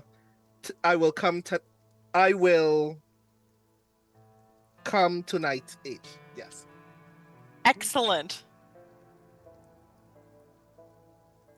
And I just look at it for a bit, and I'm like, because the circle on Master Copland's Tasty Pastries was also recently made as well, right? Yes. That is also a recent mark. I'm like, cool, grand. I guess that's where that's supposed to happen. Merime is smiling at you, because you can see like she's just at the tonight by the time you say it. I thought you were just looking at the pastries thing over and over and like, aha. No, yeah, I'm looking at anything. I'm like, well, I mean, I guess it's a convenient way to hide a message to just work backwards, but it didn't take me very long. But now I'm very curious. Do we mean tonight, or the night before? Or did it already? Did you just tell her that, or do we have the mind link up? Did you tell everybody that? I was saying it aloud right next to Mermaid. It didn't occur to me to say it in the mind link. And then I would answer like, when did the ambassador die? Because it might be the person that he was meeting was there, and they came back to his hotel and to his room and had shared a drink with him. Like, this might be the person, or they might be tonight. When did the ambassador die, do we think? I haven't gotten to that point. Perfect. I trust- am in the process of looking. So now that we're at the body, I would like you, Nisiana, to make a medicine check for me, please. And Which I get at advantage because I'm awesome. John, you were trying to say something a couple times there. Oh, Yeah, sorry, I didn't I'll see wait. that. I'll wait till she's done. Okay. I mean, it's a check I wanted to do, but I don't think it's fine. Oh, I'm glad I got it at advantage. 23. Yay! Okay. You are pretty confident about two things, Nisiana. The first is that you're pretty sure that the ambassador has been dead anywhere from 5 to 7 hours, Okay. which would put it right around midnight. The second thing is that almost certainly the cause of death was poison. Oh, Dun, dun. Yes! Right. Okay. Then the Because next there's no thing- marks on the body, you're pretty confident that's what it was. Okay. Well, then I will turn and look. I will actually just detect poison Okay? because I can do Because that. you can do that. Yay! Where in this room is poison? There is unquestionably Everywhere. poison. Yes, everywhere around you. No, there is unquestionably poison in the bottle and the 2 glasses. Both glasses. Yes, and when you are able to, because I think detect poison also gives you the kind of poison, right? I believe. I'm not up on my detect poison spell. Location. okay. Poisonous creatures. The kind of poison. Yes. In Okay. each case. This is a poison that is known as midnight tears, Nisiana, a deadly poison, so called because anyone who ingests, and actually, so it's definitely midnight tears. Now, I would like you to make a nature check for me, but you can do this at advantage. Okay. Advantage nature, which I'm not great at. I'm gonna see that she's observing poison, and I was excited about poison earlier because Nisiana and I chatted a lot, so I inspire her just in case. Oh, okay. Well, she's inspired to have the mega nature. Well, I got 20 and 20. You did great, You but rem- you have a D12 of inspiration for a while. You know so- what? I want to know everything about this, so I'm going to use that inspiration. Okay. It's a This D12. D12. Non-natural. Because the sisters were fascinated with poisons and used to chat a lot about But it's them, only obviously. 24, but Still. It's only 24. Only 24. So, number one, you remember that Midnight's Tears Midnight Tears is a very, very expensive poison. It's not easy to make. And also, perhaps more importantly, you remember that someone who ingests Midnight Tears suffers no ill effects until the stroke of midnight following the day that it's administered. So someone gives it to you at 6 o'clock, midnight that night is when you're actually affected by it, which is why it is both expensive and one of the more, the best types of assassins deal with this, right? well, we will certainly have to find out who else is dead, she says. Is there any way to Well, block Yeah. against it, or? Who else? You can resist poisons, as you might normally, but it is a powerful poison. So, Okay. So Yeah. over the link, I will say this was Midnight Tears. I will explain how it kills on the stroke of midnight. If these are 2 glasses, I will, I'm gesturing silently to the 2 glasses. Clearly he was poisoned with, and it is the same poison in the bottle Yes. and the 2 glasses. Yes. So someone else, there is a very good chance that they are also dead. Now, which also confirms my other suspicion that the ambassador didn't even know that he was dying by the time that he had. that is correct. He did not. He's very quiet, and he was asleep when this happened. Next question. when one resurrects someone with this kind of poison, do I need to do like purify the body first so he doesn't wake up and then die at the next midnight? You think that if you resurrect and then follow it up with a, restoration or a cure disease or protect against poison, something like that, that probably that would be enough. The poison also, excuse me, essentially breaks down in the body reasonably quickly after it's done what it does. So not entirely. There are other poisons that completely eliminate themselves from the body, so it's impossible to know. But most of it does. So you don't think that this would be an issue, especially because, it would have to be like midnight, presumably that the next night or whatever might be another thing. So if you cure disease or restoration, it probably is fine to resurrect him first. Okay. Okay, sounds good, Imaginary. Sleep well. Gentle. Arv, I want to do, again, since it's been working so well so far, I want to do, I don't think I want to find anything but another arcane insight here to see if there's any magical remnants or otherwise. Okay. So that's the plan was, Arcana and Fail. 17. Yeah, there's definitely, besides the magic from your companions, of which is considerable. Yeah, exactly. There is also a little bit of magic that is coming from the bedside table. From what you can tell. Yeah. The bottle there or something else? No, there's a table that's in the middle of the room, but there's also the bedside table, like the side table. That has got, which is where the newspaper was. We'll float over there and see what exactly is giving off that magical. There's a closed drawer, which is the only thing besides the newspaper sheet that you see that is in the area. So actually, you know what? I'm going to ask. I'm going to. Are you so concentrated? Are you about to do the resurrection, Luciana? Not yet. I contact you over the. I did not, in fact. Pray for that spell for today. I have it. Well, I know you do. So I can. I'm kind of looking at you like, do you want me to? But well, if you want me to, but I kind of go through you and say there's something giving off magical emanations. I'm assuming in this drawer. I will open the drawer and look in. In the drawer there, yeah, exactly. 700 d6. No, I mean, I was gonna do it, but you do not get an explosion. But there is a polished stone in the shape of a bear's head, which is in the bedside drawer. That's very specific. Okay, is that a religious thing, or? Well, there is a very.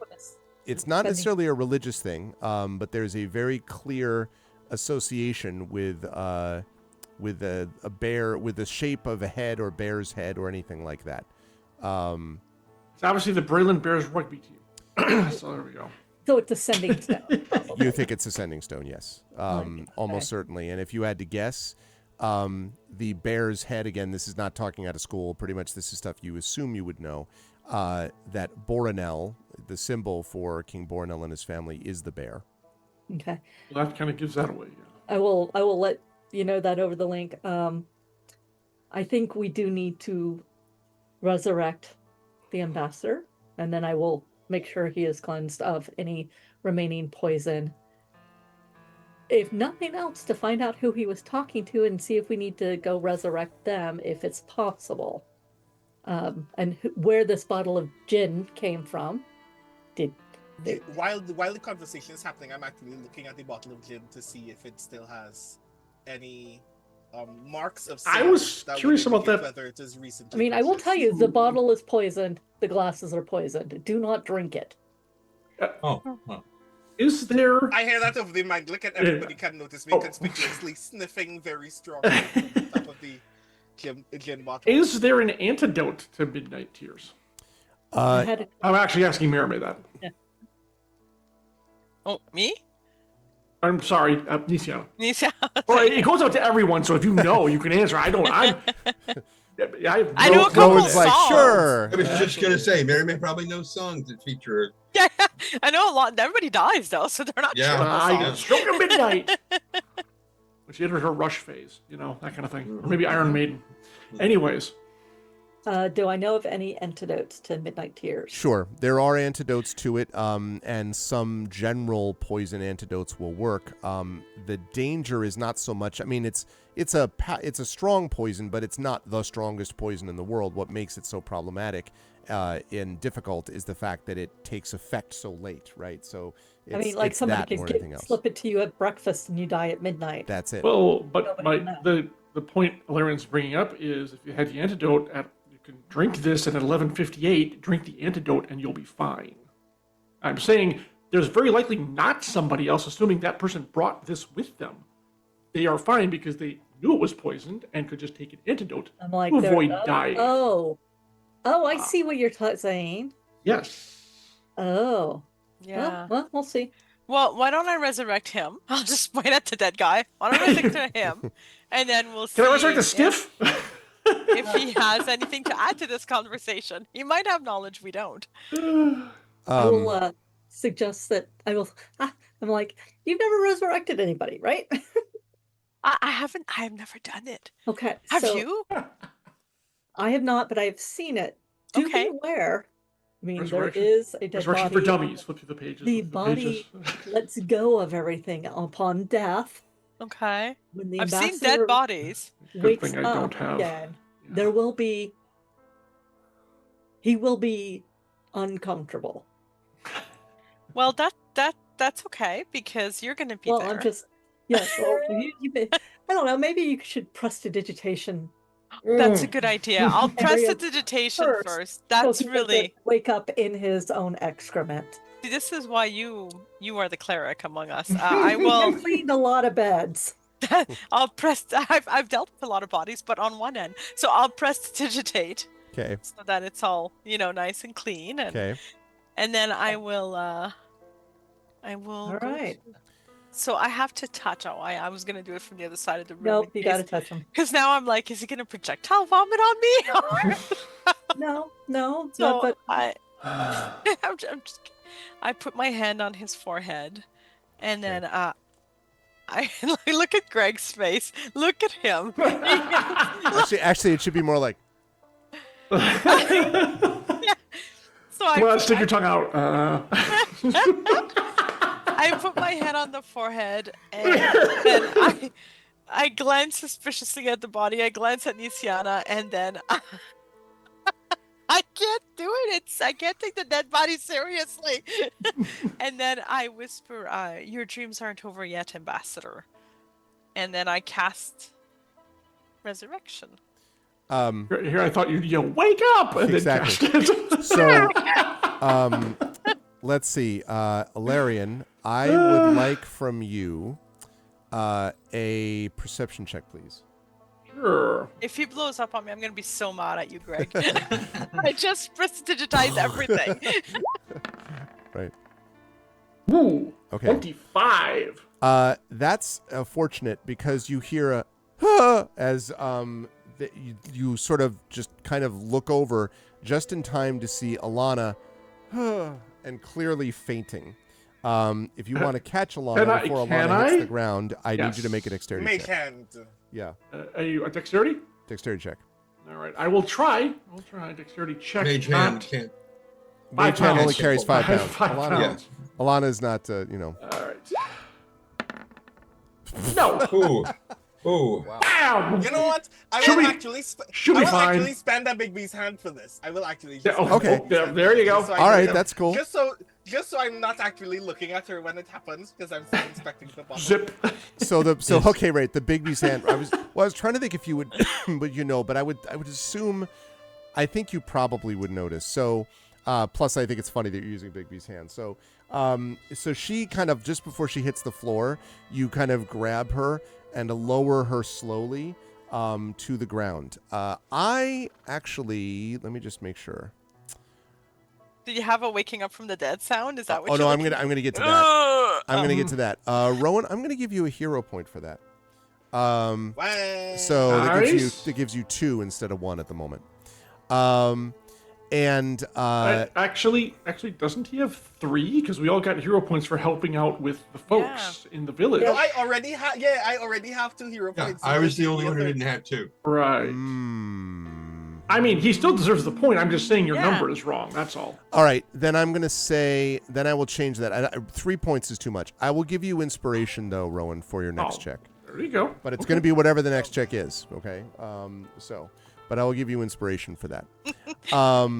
So as far as what you were asking me, Marime, so he, right, he sort of like opens, breathes, and then kind of like sits up for a minute, and is kind of like grabbing his, his chest, and then, And then I reach out and I touch his wrist and I cure him of any poisons.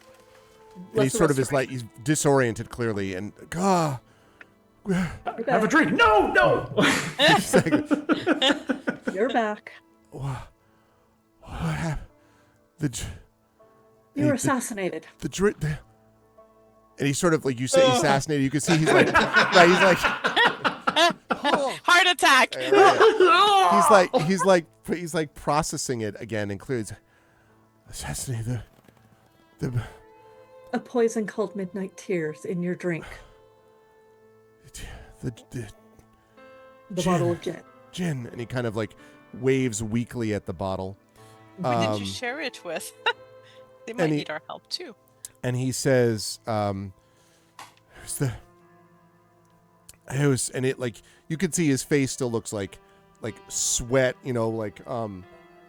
he's alive, but he's been through a lot, he's been He's at dead. a -4 for everything at this point. Been a He busy day. He says, Herval Mm-hmm. came, the lanterns, the dark lanterns. Now, you have all heard, of course, of the Dark Lanterns. They are Braylon's spy service, more or less, and you've had some work that you've done with them. I mean, let's be clear, the King's Citadel is better. But no, the Dark Lanterns are very good at what they do. And he says, Hervo came, he brought the bottle of gin, but, and he sort of waves and says, he came, told me he was getting evidence, found the person responsible for the new seer, the problems. And then he kind of like looks sort of at you, Nisiana, in particular, and kind of grabs your arm. Mm-hmm. This is the kind of thing I expect from people who literally are back to being alive. Diraz. He said it was Diraz. Mm-hmm. Elise left. Diraz came after. Wanted to know about King Boronel. I said, hinted, wanted to know from Diraz. See if he would say something. Acted angry.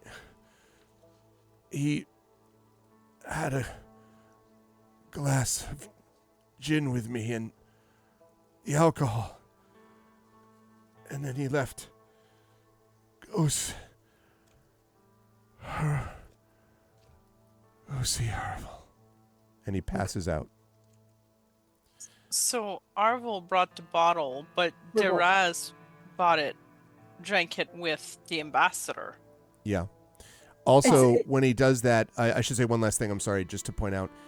As he sort of is falling, passing out, his hand reaches towards the newspaper, like towards the bedside table, and then just... Yeah. I'm going to guess that we should go to the bakery.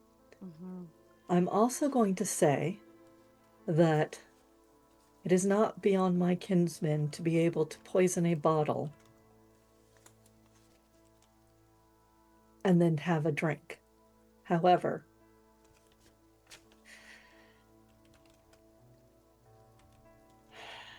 it is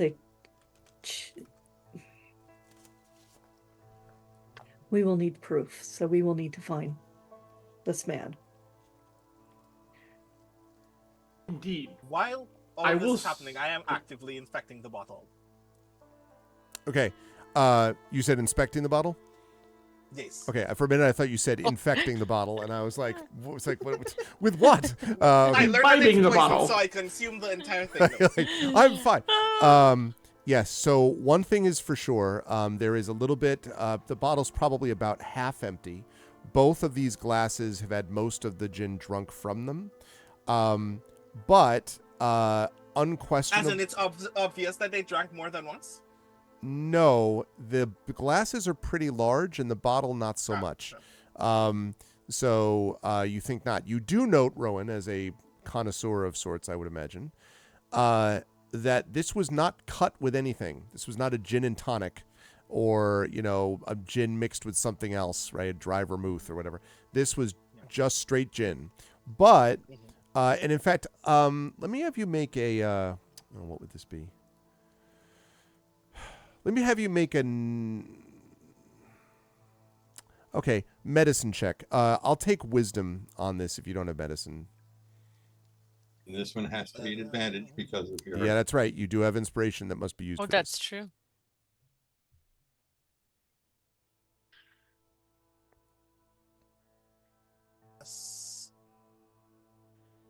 Said medicine? Yes. Or wisdom if you don't Or have that. wisdom if you don't have. But at advantage medicine. because of the inspiration, Yeah, which must be used. Let me make wisdom.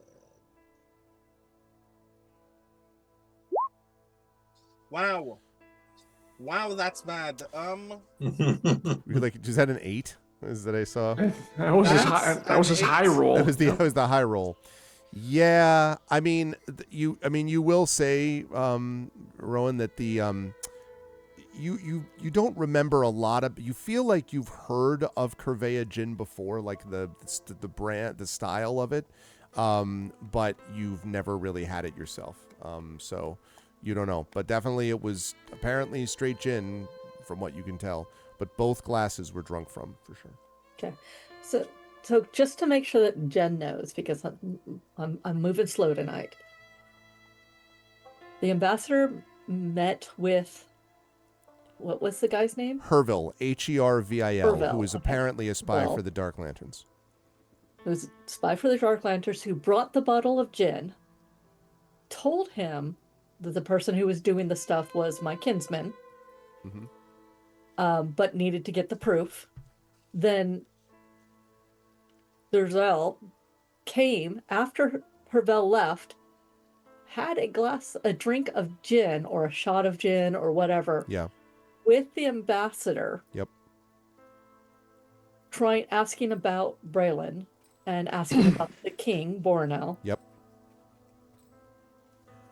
Presumably in that time that they were together, he poisoned the bottle, which then poisoned both glasses.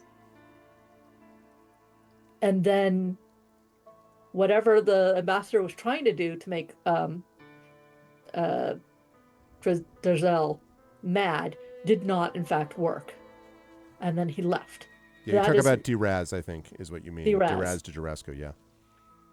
He was trying to make Diraz angry so he could, it's hard to be untruthful or to lie while you're pissed off.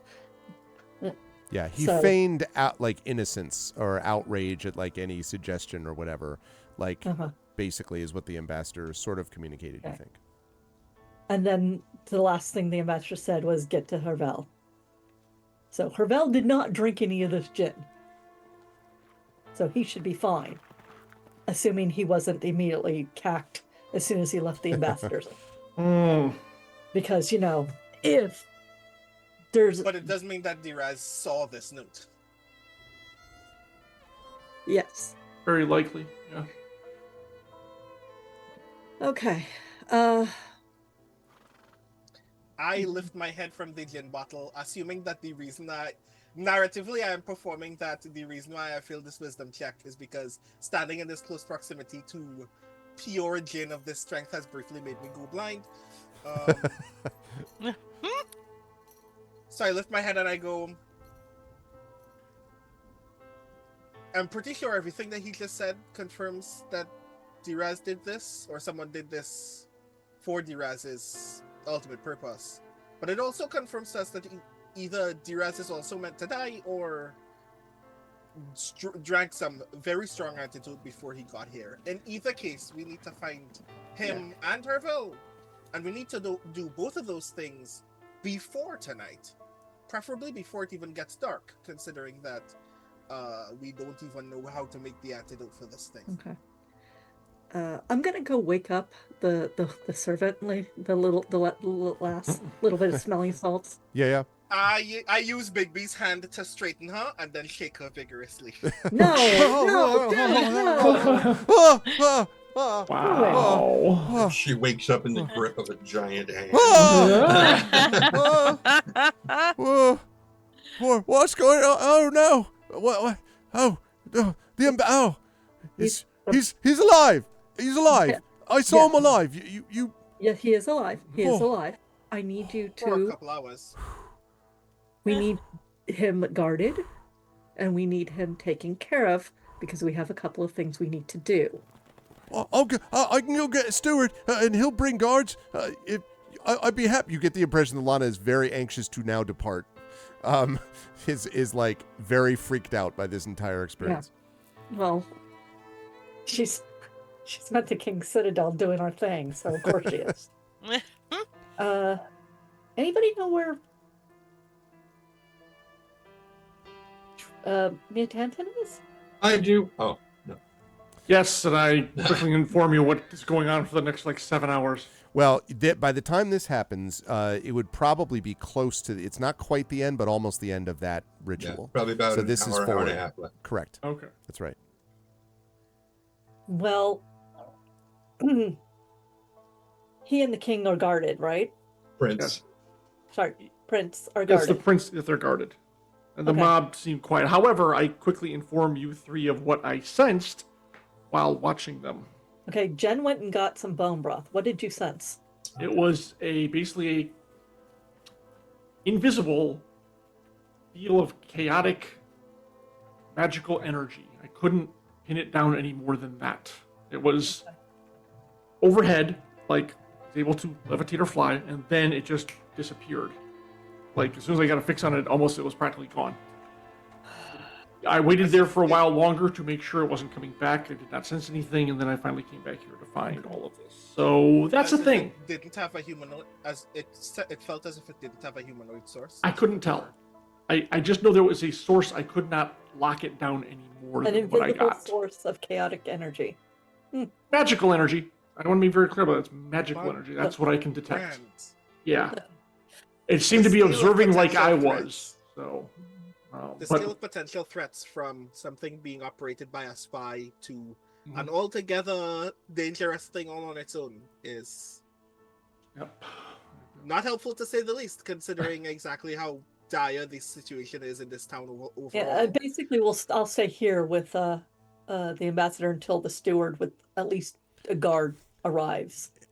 Literally, as you say that, in bustles the steward along with a metric ton of servants. No, I'm kidding. There's not that many servants here, but four servants. Yeah, no, metric ton. 4 servants behind. And the steward who you may have briefly met last night, whose name is Wernham, comes in. And he's like, Alana, what's going on here? And like, oh, sir, this is Wernham, the steward.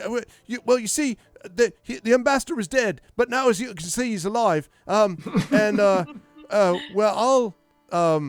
like Wernham is just sort of staring at her, and Alana's like, I'll go get stuff to clean up then.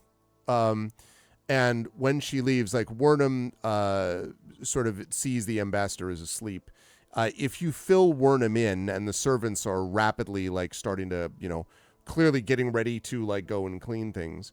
But if you fill him in, Wernham says, "Well, that's terrible. We'll have to let the prince know he's back now. But I can't imagine nothing like this has ever happened here. At least not since we came to Nusir. I can't imagine.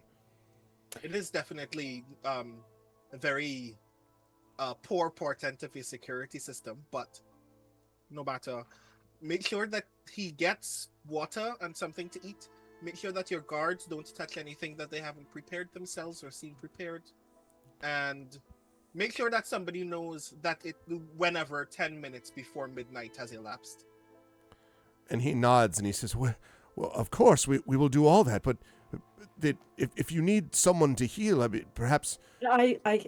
He's healed. I did a lesser restoration on him. He's been resurrected. It's just very hard on the body. He needs to be guarded and be aware that someone is very specifically attempting to drive a wedge between Nusir and Breland. And we want to avoid that. Oh.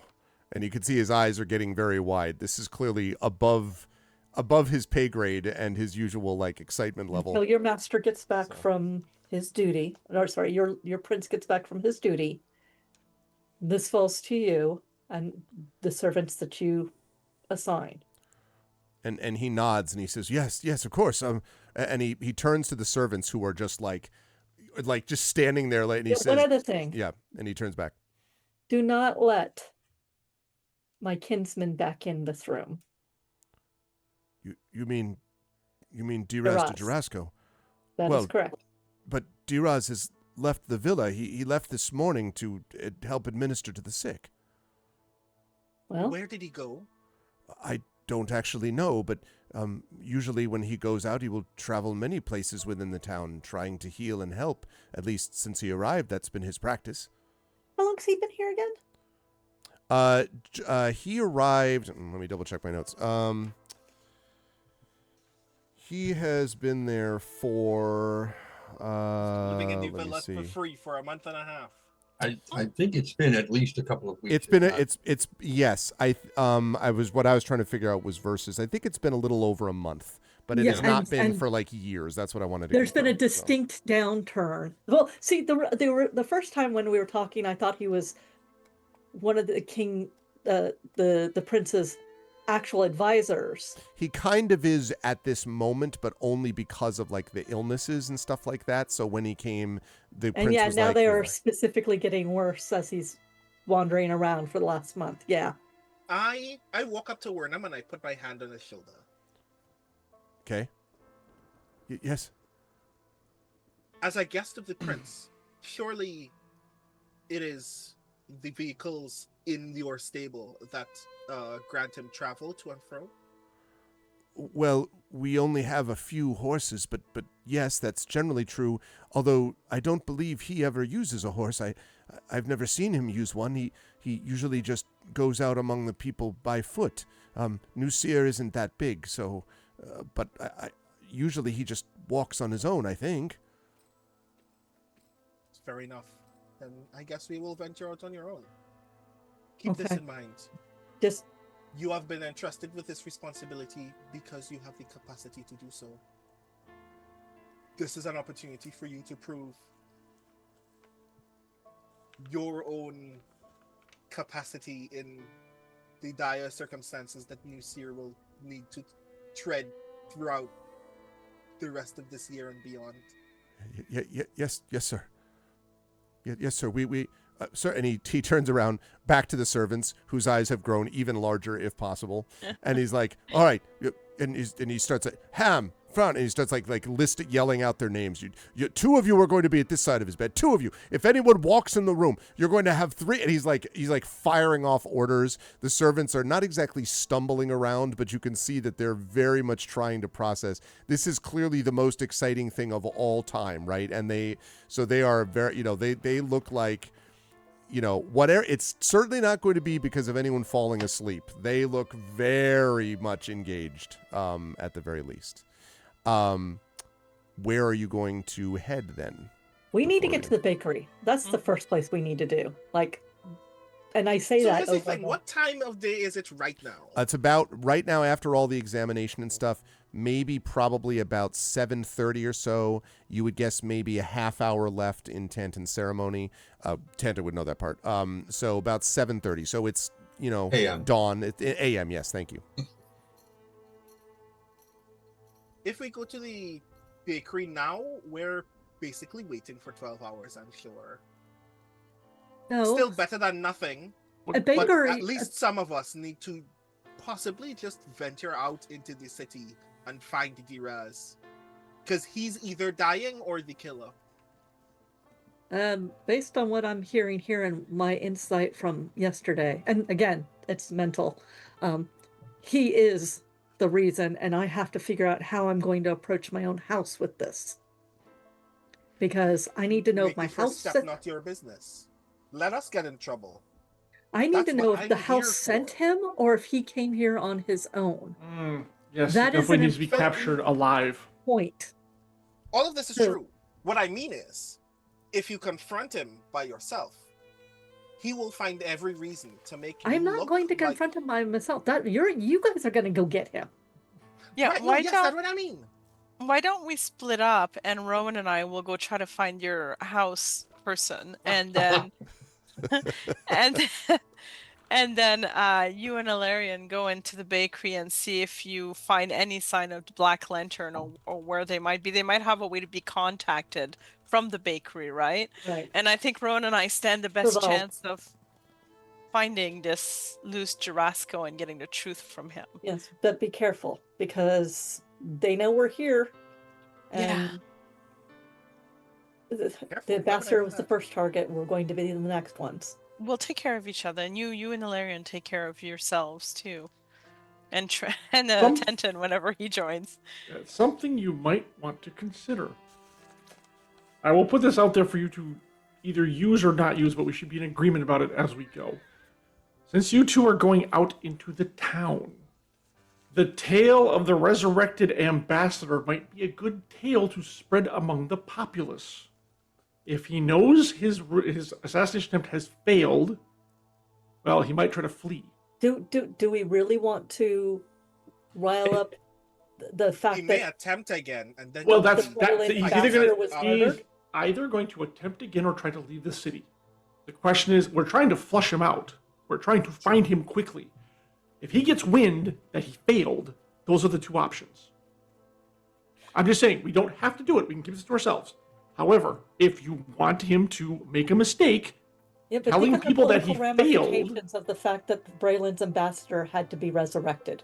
that's all they know, though. Now, granted, yes, it does have the game of quill and paper has a chance to exaggerate, and the tale will take on a life of its own. So maybe we shouldn't do the point that. that we do not want is for anyone to think that there is a break between Braylon and Nusir. There was already enough we saw yesterday where they thought Nusir had been abandoned by Braylon.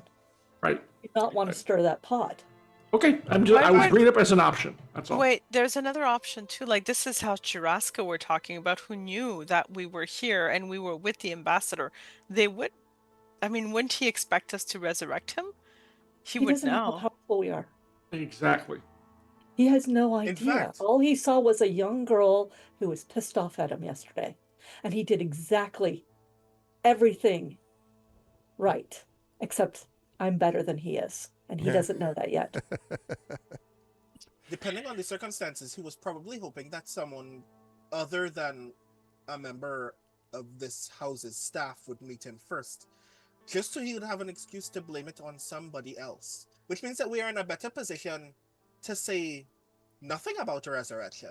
Correct. Right. Simply to say that we've met the perfectly alive ambassador. Yes. If nothing else, you can talk about. Yeah. The day has progressed as normal. Yes. And breakfast with the ambassador was great. Yeah. Wonderful, even. Mm-hmm. So We can even tell stories of gin you that could I'm still recovering from. Don't go there. don't go that far. That's But too on the nose. I mean, you could get to the point where you go and have a conversation with Mia Tanton and the king. Prince. Prince, leader, person, least insignificant dude. Well, why don't... Secondary question. Oh. If we do meet Tanton on our way out, Where would you prefer we send him? Because I'm sure we could use the hand. He may need to actually stay with the prince, honestly. Prince is, by the way, already back at the castle by this point. Just so you know, like the Tantan's okay. ceremony The was prince is taken. surrounded by so many. The prince is surrounded by so many guards. He cannot Okay. walk 4 feet in any direction on his own. I'm sure we don't actually have to worry. I don't about know. his Ask safety. me, Tanton, what he fill him in and ask him what he wants to do. Probably sleep at this point. Probably, but Also fair. But yes, that's probably for the best. So who is going with whom? Just so I know. So we have who is going in which direction. Nisiana and I are going to the bakery to see what we can uncover. And Maramay and Rowan? Are just venturing into the rest of New Seer to find Dirazi Jarasco before he attempts to head to the bakery, if at all. And Tantan if at the he- same time, I assume, right? Like find Tantan and then basically pick Tantan up and be like, you coming with us or you going over there? Is Yeah. that right? Yeah. We're gonna try to find the Jarasco before he does anything else. if he's And doing good works, clearly people will be talking about him. Okay. Fair. yeah, True. exactly. Very Well, true. he's So- known, so we should be able to find him. Yeah. So but we need to get to the bakery and see if we can find Hervel. I think it is a perfect spot to take a break that we have literally the party splitting up in 3 separate directions until they Of find course. Tantan. Exactly what I hoped for. No, I'm just kidding. I'm actually super excited to see how these different threads pick up. And when we get back from our break, you will see how those threads begin to unravel or cohere. We will see. You are watching Dungeons & Dragons with Infinity and Beyond. This is Eberron, Oracle of War. This is part 3 of the final tribute. And it is a great pleasure to be back playing with the amazing crew represented by Trendane Sparks, Marie Bilodeau, Brandon O'Brien, Jennifer Brozick, and John Helfers. It is 10 o'clock, so we will be back here, let's say 10:10. Yes. 10:10. We'll be back here at 10:10 Eastern, and 10 minutes from now. In the meantime, chat, you can get a drink as well. But please spread the word, let people know. And when we get back, the mystery deepens. Until then, stick around, and we'll be back in just a bit. Hold tight.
All right. So, welcome back, everybody.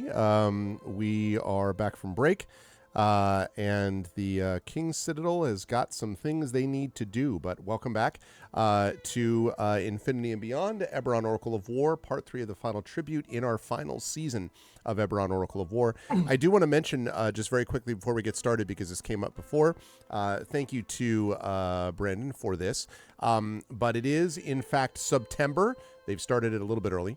And that means that subs are cheaper than normal for you, but I still get the same amount here at the channel. So a 1-month sub is $2.62. A 2-month sub, I think it's a tier 2 sub, actually, not 2-month, I believe, if I'm not mistaken. But a tier 2 sub is less than $8. So this is a good time to resubscribe or gift a sub or do any of those things.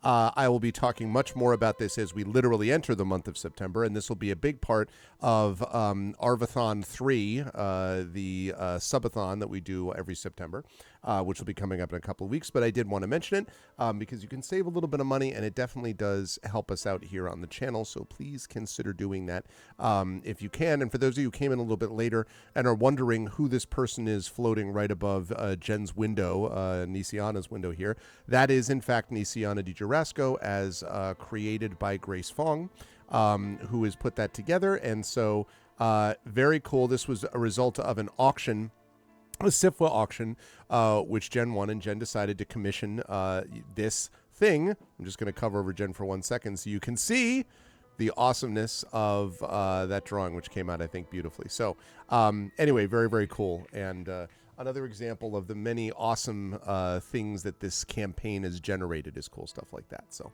but anyway, so that's the deal with that. And we've got about 45 to 50 minutes to go, which means I want to start us right off with, I think we should probably start this with Merime and with Rowan, who are walking through the streets of Nusir. And both Merime and Rowan, you see something a little bit unusual as you make your way down the switchback roads from the Prince's Castle into the center of town. And you can see there are a few, there are still a number of people sort of gathered, although many of them now have gone off to bed or gone to sleep, whatever. But you can see that there is a vaguely glowing thing in the center of town. And as you get close to it, you can see that there are what look like runes that have been constructed on it. And the very familiar form of Miatantin de Kenneth is standing in front of it, apparently doing some last finishing touches to whatever it is that he's working on. I lean over to. Yeah, how lost in thought does Tantin seem at this moment? Oh, please. On a scale of 1 to 10. I just lean over one shoulder and just kind of silently inspect what he's doing. Like, my head is so obviously, like, very obnoxiously close to his head, but I expect that he does not notice.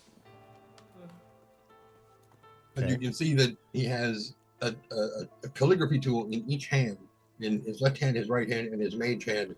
And he is, wow, with all 3 hands at the same time, is writing streams of runes. Tri-wielding quills, let me tell you. Yeah.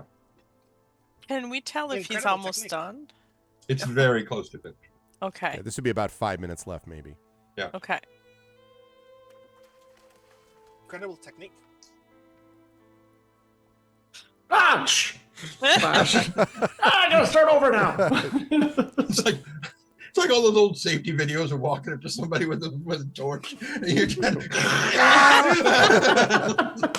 It's become the dirty stone. Anyone who touches it becomes 10 times as dirty as before. Okay, but assuming that you wait for the 5 minutes, I would assume at some point Tantin would then turn around, maybe exhausted or whatever. But yeah. But yeah, he puts his stuff away and steps back and looks at a kid, like filthy, grungy kid who's probably been there most of the time. Oh yeah. And has drifted off a few times, fallen over in the mud, sat back up. So he's grungy, and he's like, touch it.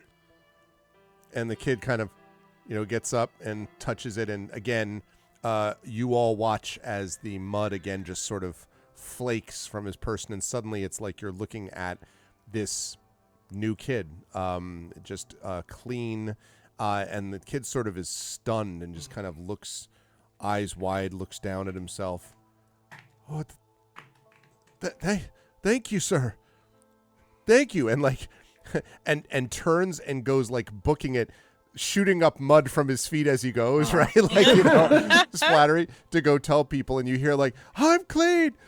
He cleaned me." And like a very tired laugh, and Tanton steps back and says, "Everyone can use it."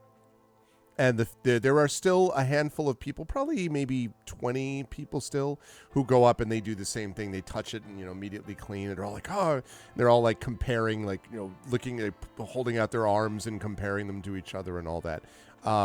It's a much happier group of people, because you imagine it's been a while since any of them have seen, like, I mean, you know, even like getting somewhat clean is not the same thing as just like, you know, so This isn't just like their skin. It's their skin, their clothes, their teeth are clean. They are clean. Yeah. Yep. And so, you know, far less dysentery, far less, I mean, and just the general happiness that you feel when you're not horribly dirty all the time. And you know, and several of them come up and, oh, thank you, sir, thank you, and they sort of bow to you. They sort of lower their head, and one of them says, hey, sir, my house is right down there at the end of the lane. If we don't have much, but if you ever have need of, I don't know, a place, and he sort of trails off, like a place to stay. You can always stay with us. I mean, thank you, and kind of, you know, stumbles back a bit, clearly embarrassed. Tell others to come and use the stuff. Oh, we will, and they kind of they nod. Most of those people though that came had, you know, eventually faded and or fallen asleep, but they go off to do that. So Tanton turns. Yep. Sorry. As a question, this doesn't just like I imagine this just cleans them, but does it do anything for like if one was to bring like dirty water to it and touch that against it? If you were carrying the water, it would clean. No. That's a big deal. Yeah. Yeah, we let people know that as well. That in the interest of having clean water, that they can also do that as well. Okay. Yeah. And so as Tanton turns around and sees those two, he just finally just. How long have you been at this? What day is it? Good day. All night. Noted. All night. Grand. Let's. In fact, we were gonna ask you what your next plan was, but you should probably go back to the prince's residence as soon as possible. It is actually probably best that you not get yourself involved in this level of physical encumbrance. Suffice it to say that a lot is happening, and it's probably best you get some rest than fight tired. I'm not that tired. I was just exerting myself. I just need a few moments to sit and rest. I'm a little bit tired. It's no worse than Fair enough. skipping a night. In which case, you have two choices. You can go to get something at the bakery, and wait to see whether a man gets assassinated, or you can help us find Diraz de Girasco and possibly have to kill him. Maybe. Most likely we're not supposed to. Apparently we're not supposed to. Nope. Apparently Nisiano would get really mad if we did, but I'd really like very much to punch a de Girasco. I think it would be fun. No, I notified you guys that he needs to be taken alive. You have to know the story. We need to interrogate him. You're not there. You can't. Yeah. I said before we left, I told you Yes, that. you did. Uh-huh, and I'm reminding you now. Yeah, but Yeah, that's but the you're not the player bike. reminding, Yeah. not the They're character. not on the bike. They can tell me a Tanton anything. Yeah, and we'll This ask is him true. questions, True. but he may not, depending on what the answers are. So when you said things have happened, The how many ambassador, things? the ambassador was assassinated, but we resurrected him, so he's alive again. And we suspect it's the Diraz de Girasco who did so. So we'd like to ask him about it. I'm assuming this conversation is quiet in the mind. We're just shouting it at each other. And also, I want to note something about that. By the way, that connection therefore is Merimee, Rowan, and Tantin, but that's Yeah. not going to extend up to Nisian and Oh, Illyria. no. All right, good. No, I just want to make absolutely sure. not. No, because I have 170 That's feet what I and thought, like yeah. it's Mhm. yeah. Also, So- if anyone asks, that assassination never happened. Because obviously he's alive. So we're going after him, but there was someone from the Black Lantern who met with the ambassador and had a drink with him, or brought him a drink before the assassination attempt. So we're Nisiana and Ilarion are going off to try to find them at a bakery where they might have coffee. So you can either go to the bakery to possibly face the Dark Lantern, or you can come with us and face an assassin. Either way, it's going to be fun. Yes. So, Or you can sleep. so one of the Dark Lanterns brought a bottle of poison to meet with someone. Well, no, we don't think it was poison. We think that it was a Digirasco who poisoned it. We're like certain enough, although we are keeping an open mind on the other possibility that the Dark Lantern in fact did so. We have had issues with the Dark Lanterns before where we've questioned their effectiveness. Yeah. To put it lightly. So it could be either, but we thought it would be fun to question the Ra's Digirasco, so we kind of picked that route. So, 50-50 chance that the decision that you make the decision that you make next is a decision to get in a fight or to have the most restful afternoon of any of the afternoons that we've had in any of our days. And we can't tell you which. Coffee would be good. I think so too. We were hoping that you'd be able to join us, but that's just because I like a company. In any case, I'm not here. I can't. So the bakery. And we repeat the name of the bakery. What was the name of that goddamn place again? It was Tasty something? It is Master Copland's Tasty Pastries. Some people just To call be it. sure, in the ad, the pastries look like garbage, but still. Some people just call it no pastry update this week. Cute. There, you got it. Or MKTP 3000. You can just comment on that. That's we can how also comedy get. works. You have to bring it back around. Yeah, I love it. That was good. That was good. Thank you. Mhm. Or we can get coffee to go if you'd like, but go to the bakery with the others if you'd like, and they're on their way now, but you can probably catch up to them. And we're gonna go hunting. See, Is there anything else that you need? I misunderstood. You are not going to the bakery. You are going to look for this giraffe. Yeah, we're going just to. looking for Girasco. Yeah. We know that Duraz is somewhere about. We imagine that he's doing good works, whatever that looks like. So we're highly likely that if we just point at a random citizen of New Seer and ask if they've seen him, they'll be able to continue pointing us in a direction. And since you're already here,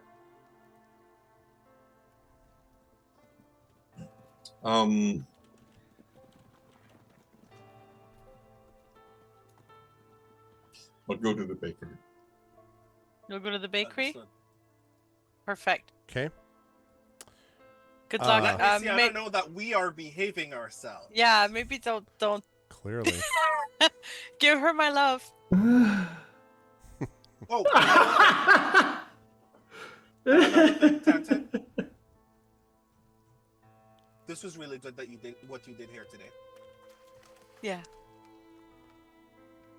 Oh wait, Marie, you can heal, Thank can't you? Yeah, I can heal. Okay, never mind then. Yeah, Alright. no, I've got some healing. We're not going to like Because I'm immediately like, tap wait, in. we're sending my sister Plot twist, and all of the us, they were just both most gonna keep destructive fighting. person off. I am 100% healer? aware that Rowan will probably go down, and I'm ready with healing spells. He also has a Wow. bracelet too. In this, Yeah. in this I vortex of have- damage. I have a healing bracelet. I can take care of myself. Not if you're unconscious, though. No, because you'll be like, I'm just fireball, saying. fireball. Yeah, I can take care of myself. I just won't. That's, exactly it, self-care yes. practices. That's okay. I got your back. If I'm not busy like stabbing too many people and going down myself, we'll be good. We got this. It'll be fun. Mhm. I will be so mad at you if you Plot get my twist, sister Luciana killed. learns several days later that we have all died. Rowan, if you get my sister killed, I will be so mad at you. No, we'll be So- okay. I'll get him killed. Haha. The dictionary under glass cannon is a picture of Rowan. So, okay, so as I understand it, Tanton is going to the bakery to meet Nisiana and Larian, or and get some coffee, which might be a good idea in general at this point for them, for him. And then Marimay and Rowan are going to continue on. So I'm going to stay with Marimay and Rowan for just a little bit longer. Because as you leave them behind, it doesn't take you long. By this point, we're talking about maybe close around to 8 o'clock or so in the morning, Marimay and Rowan, for you to find a pair of halfling healers that you can see that are offering these bottles of purple liquid. They have big smiles on their faces, and they're offering these vials of purple liquid to some townsfolk who are still suffering from disease. Now, you may remember that when you first came, you did a whole lot of like cure disease, heal. Nisiana was throwing a bunch of stuff out. There was also, of course, a bunch of food as well. But the likelihood was you were not going to absolutely get every single person in the town, unless you wanted to wait there for several days, which you did not do. So, and there are a few that probably did not even come to the cart, the carriage as you were being brought up that way. Thank you. That way. So as you are sort of walking around, you see those pair of healers who are dressed in House Jarasco clothing that are giving these bottles of some purple liquid to several presumably sick individuals. Can I tell what's in the bottles at all from just looking at them? Do I get any sense at all what they are, what they do? Give me an Arcana check. Arcana, okay. I am going to... I'm going to use Ties of Chaos. Cool. So While make Rowan that is an advantage. Cool. Okay, While go ahead, Rowan's Marimay. checking that out, I'm just gonna keep an eye on them and see if I see anything odd about their behavior, like, or if I'm sorry, if they're evil, like, do Okay. they have an evil demeanor? I will come to that in just a moment. These dice are cursed. They have +7 on Arcana.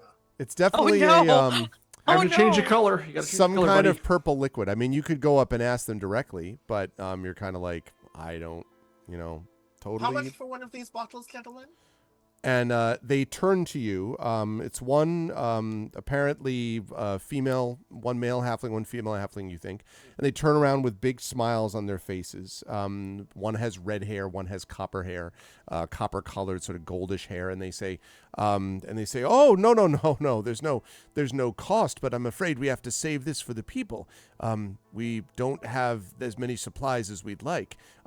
You're part of the new group that just came in, I think, to meet with the prince, if I'm not mistaken. Indeed, yes.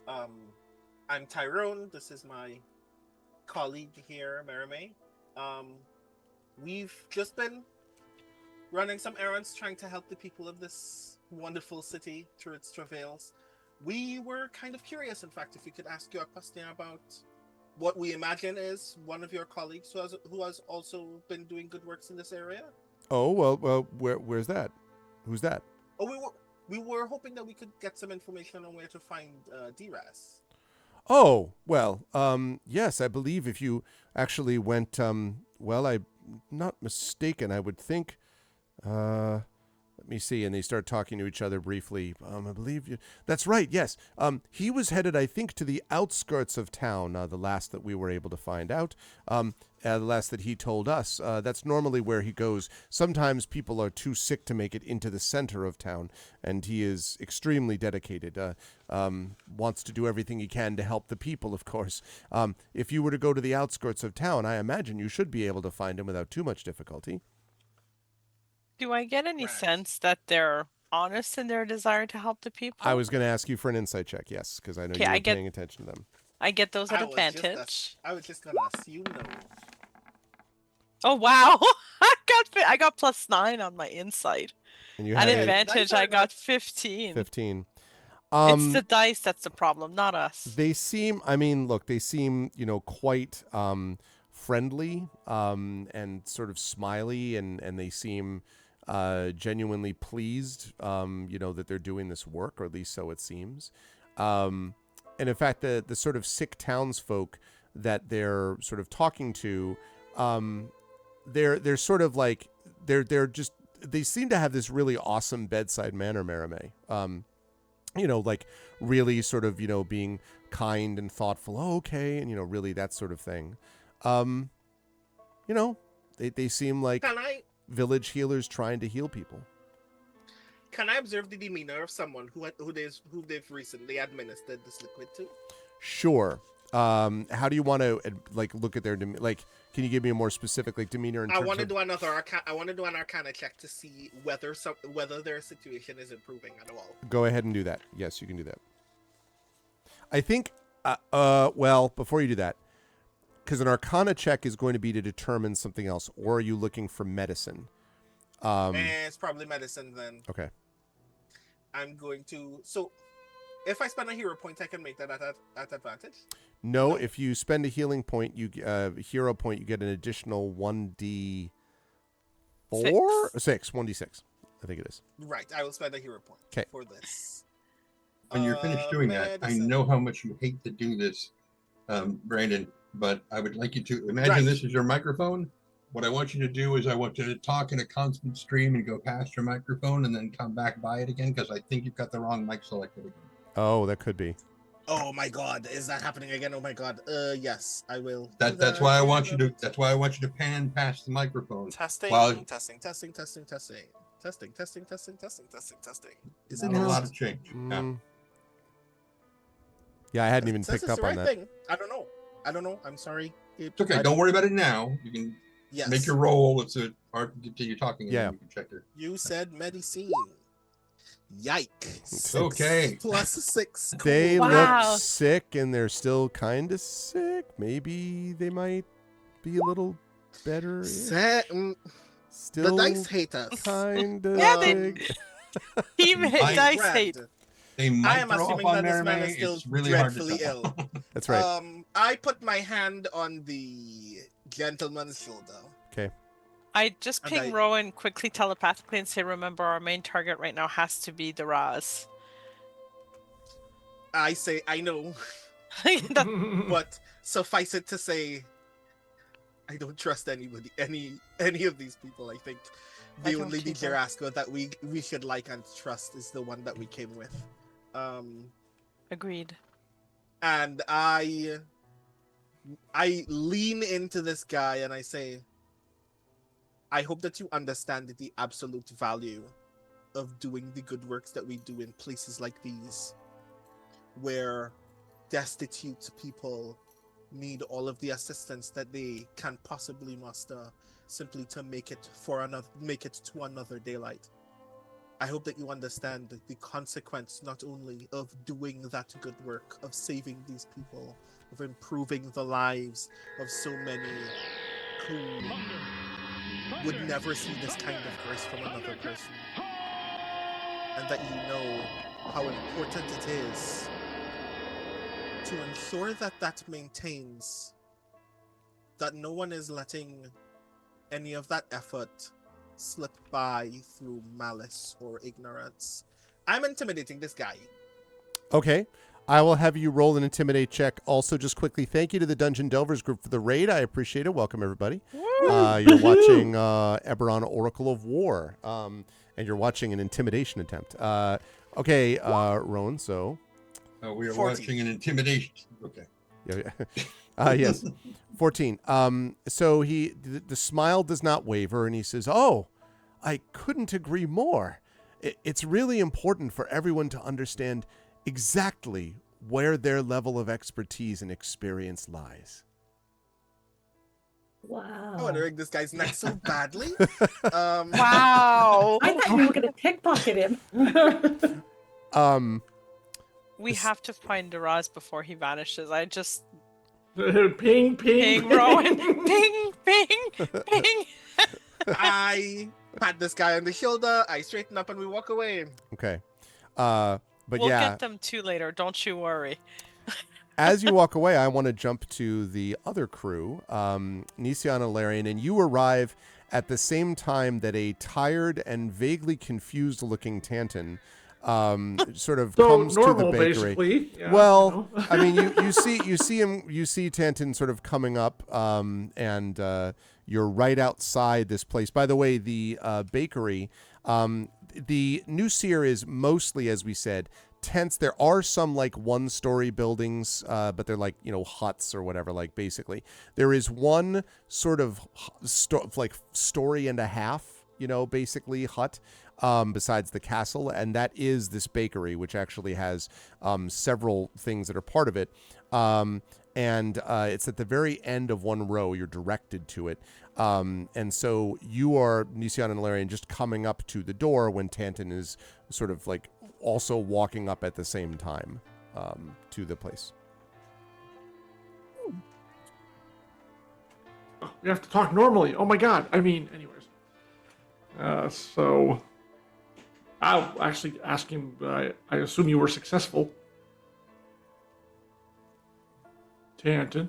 Oh, sorry. Yes.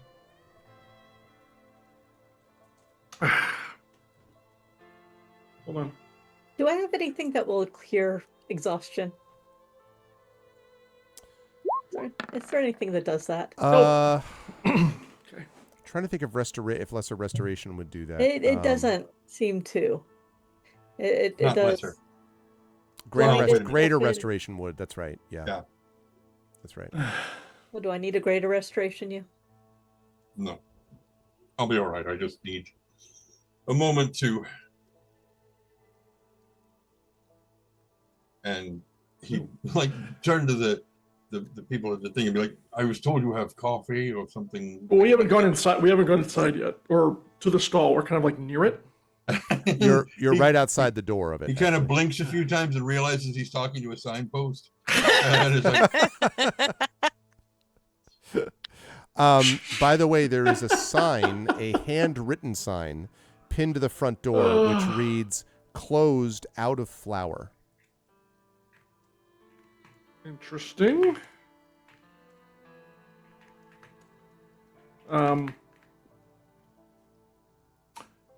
This is so. I'm sorry. This is the building, right? It's the building where the bakery is supposed to be. Yeah. So but it's a real building. It's not like a bakery in a tent. Is my point. No, it's a a glorified building. I mean, you know, building is pushing it, but yes, it is not a tent. It is more than that. Okay? I'm sorry. I'm going to ask you a bunch of annoying questions about the street itself. Alleyway on either side.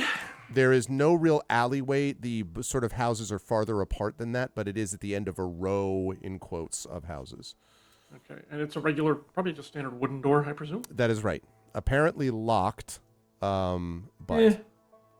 How busy is the street? This is now it's 8:30? By now it would be, I think about 8:15, 8:20, maybe 8:30 almost. Not a lot of people on the street. Seems to be, most of them seem to be going to the other end, or they might be in their houses, you don't know, but, so... Walk around the back? Exactly. Okay. There is no door in the back. It looks like, or apparently windows. Again, buildings that are sort of cheap construction, so not a lot of room, presumably, for that. So there's only one door in the front, at least that you can see. So a death trap if the oven happens to light the place on fire. Lovely. Okay, no, that's fine. So poor buildings tend to be more like that. Yes. Yep. Since we're back here, I'm assuming this doesn't front. There's no building behind it, just like probably the open field. Right. Okay. Well, I wouldn't say open field, but yeah, like more sort of leading down to like kind of a low wooden wall that technically surrounds New Seer, but yeah, basically. Okay. I'm going to take this moment to send to Ulara. Okay. It's basically, and I've counted this out. It's not even 25 words. It's hello, Aunt Ulara Byron. Pardon, but who sent Daraz de Jarasco to New Seer? It's important I know who and why. Thank you. Okay. So if I'm going to wake up my Baron, I'm going to be polite about it. Okay, gotcha. I assume even lesser people around here. Yes, almost. In fact, there's nobody right near you at the moment Good. at all. All right. I fly up to the roof and take a look at the roof to see what's up there other than a chimney. Is anything else up there, perchance? No, All right. there is a chimney, but Yeah, way too small to get into. Yeah. I'm not going to stuff anyone down there. I mean, okay, come back down. Talk to Mia Tanton and Nisiana. Well, we need to get inside here. I can do It that. was- Okay. Please do. These tools come out and Well, then, He okay. unlocks, well- he unlocks the house next door. No, I'm Right. sorry. yeah. No, he's right at the level he can unlock the wall. Don't worry I'm back about it. at the signpost, reaching through the chain on the hinges. And It's everything. an incredibly complex lock. Okay, so please make a thieves tools check for me, please. Then dexterity check using your thieves tools. That's probably better than the way I would open the door. Well, it's going to be significant. Got it, because Nisiana. I have just crazy amounts of stuff. So yeah. 29. Okay. The door springs open at your approach and in fear of your thieves tools. Okay. So the Jesus. door opens and you notice, first of all, there is a kind of stone floor here that you can see leading to what looks like maybe a desk. And there is an oven in the back. But the bakery that you can see, this floor is deserted. The oven is absolutely stone cold. There's nothing running in it or anything else. And everything is covered in a fine layer of floury dust. And I would like Nisiana and Alarian and Tanton to make perception checks for me, please. Okay, coming up. Hear the faint hissing of a lit fuse. 13. Off the 20. Okay. Man. And Tanton with the 4. That tracks. That Perfect. tracks. Oh, it's Absolutely. like the signpost. Four. Yeah, exactly. Alarian, you notice, the first thing is you hear a little bit of a sound that seems odd to you when you look over in that direction. Yeah, but it is You a hissing see fuel. Sorry. That, yeah, exactly. On the floor behind the counter, so there's the counter that sort of faces the door, you hear a little bit of a sound, and when you look over and then look up, you see there is a reddish, dark reddish liquid dripping from a red patch on the ceiling onto the floor behind the counter. This is that. And This is a there, one-story. This is a one-story place. no, I right? said story No. and a half. This Thank is you. like there's Thank like you. an All extra. right. Where's the stairway? There's a stair behind the counter, actually leading up. Okay. Nisiana with me. Actually, I'll just scoop her up and go. Okay, Tanton following. I don't know. As soon as I saw that, I just pretty much zipped and up the Pomegranate stairs. juice, what's the big deal? Ted, you following up? No. Okay, so you're going to stay down on the first floor. Mhm. Are you just before they get up there? Are you doing anything on the first floor other than falling asleep on the counter? Trying because He's to. you're gonna, he's exhausted? gonna taste. Yeah. He's gonna taste that liquid. See what But it are is. you doing something I am else? not tasting the liquid. I'm trying to decide if I've even noticed the liquid Okay. because I don't think I have. Yeah. Oh, I mean, unless Where are you going? I'll just given curl up Ilarian's here. reaction being to just grab her and go, and it doesn't seem like anybody was like, "Ooh, that's not good," and kind of thing. I'm Well, not I convinced that looked they up told and me. said, Yeah. I said a naughty word. She did. That's true. Yeah. 4. Oh, so, well, The sure. 4. so you're just hanging out on the first floor then? I mean, like- I'm trying to decide whether we go for I- a bear claw right now. if they're kind of. No, I'm trying. They say they're out of flour. My brain is like, they say they're out of flour, but there's all this flour laying around. Maybe if I Mhm. just prestidigitated it all together Okay. into a pile, they can make me some coffee with it. Oh, my brain. Sounds great. So Tanton is like, do this. Meanwhile, Alarian, it's great. Alarian and Nisiana get up to the second floor. When you get up to the second floor, Nisiana and Alarian, a scene of what can only be described as bloody carnage greets you. There is a humanoid body lying in the middle of a pool of blood that covers this floor, and it's about half size the normal floor. That's why I said Yeah, I'm story bent and a over, half. obviously. Yep. The corpse has been eviscerated and is missing its head. Oh, well, that kind of makes things difficult. I mean, Real several reasons, yes. Mhm. Like, I can't even, like, gentle repose the body. Yep. And that's just what you Or see s- from the stairs. Or speak with dead, for that matter. Exactly. Why would you answer me? That was the question. Yeah. Good thing I float, that's for sure. Yeah, I'll float up here. Okay, so I say, Denise, I'm assuming you want to stay here, like, on my shoulder, instead of letting you I'm actually looking around to see if I can find the head. Mm. I mean, I'm not on the ground. I'm Yeah, we're Looking both around. looking. I can, like, send my motes out to light up the room a little bit more. Yeah, you don't even have to make an investigation check. There is definitely no head here. whatever he found. Called out back down. Tanton, don't move around the room, please. And then, since I floated, were there any steps on the stairs? So, because right now we're just still floating at the stairs, basically. I'm at the top of the stairs. I yelled down to Tanton to not move around the floor. And then I'm checking the stairs now. Were there any steps, footprints Not on the that you stairs? see on the stairs. However, you do see that in the side of in the sort of side of this. I keep Attic? calling. Well, it's more than an attic, but it's like it's a finished attic, right? I guess is as close as what I would say. It's a loft. It's a loft. Hey, Yeah. loft, there you go. Yeah. And you can see that although from the outside you hadn't seen this, that there actually is what looks like a window of some kind that's been covered over, must have been covered over from the outside. And there are bloody footprints from the body to the window, this interior window, where the footprints stop. And the window was sealed off because I couldn't see it outside. Right, or was blocked from the outside. Like, it might not have been sealed that well. It might have just been covered over quickly. You don't know, because you didn't do a massive No, this is true. investigation. I wasn't looking closely. Right. Seems I'm not a rogue. Good God, man. Something weird, but I can tell you this, something weird about the footprints, though. Tippy toes. They did the skip to Maloo. They. I will take either an investigation or a survival check here. And Nisiana, if you don't want to do any of this, you can tell me that also. That's up to you. I will do an investigation check. I will take survival because I have the better base score in it. Okay. All right, do it. Ooh. I am not rolling very well today. Something strange. You don't know what? Okay, hold on. I'm gonna ask. I can still ask questions. Is it a humanoid footprint?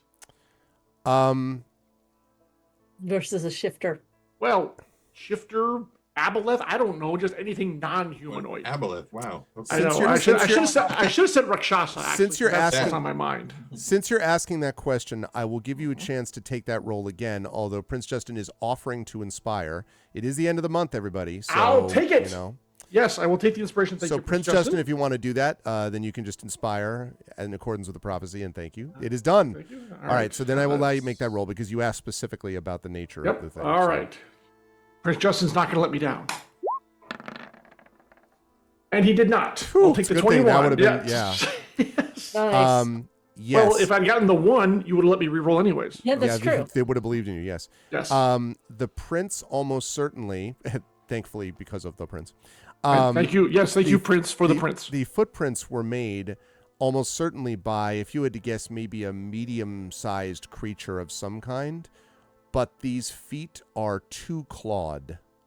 That is to say, not humanoid.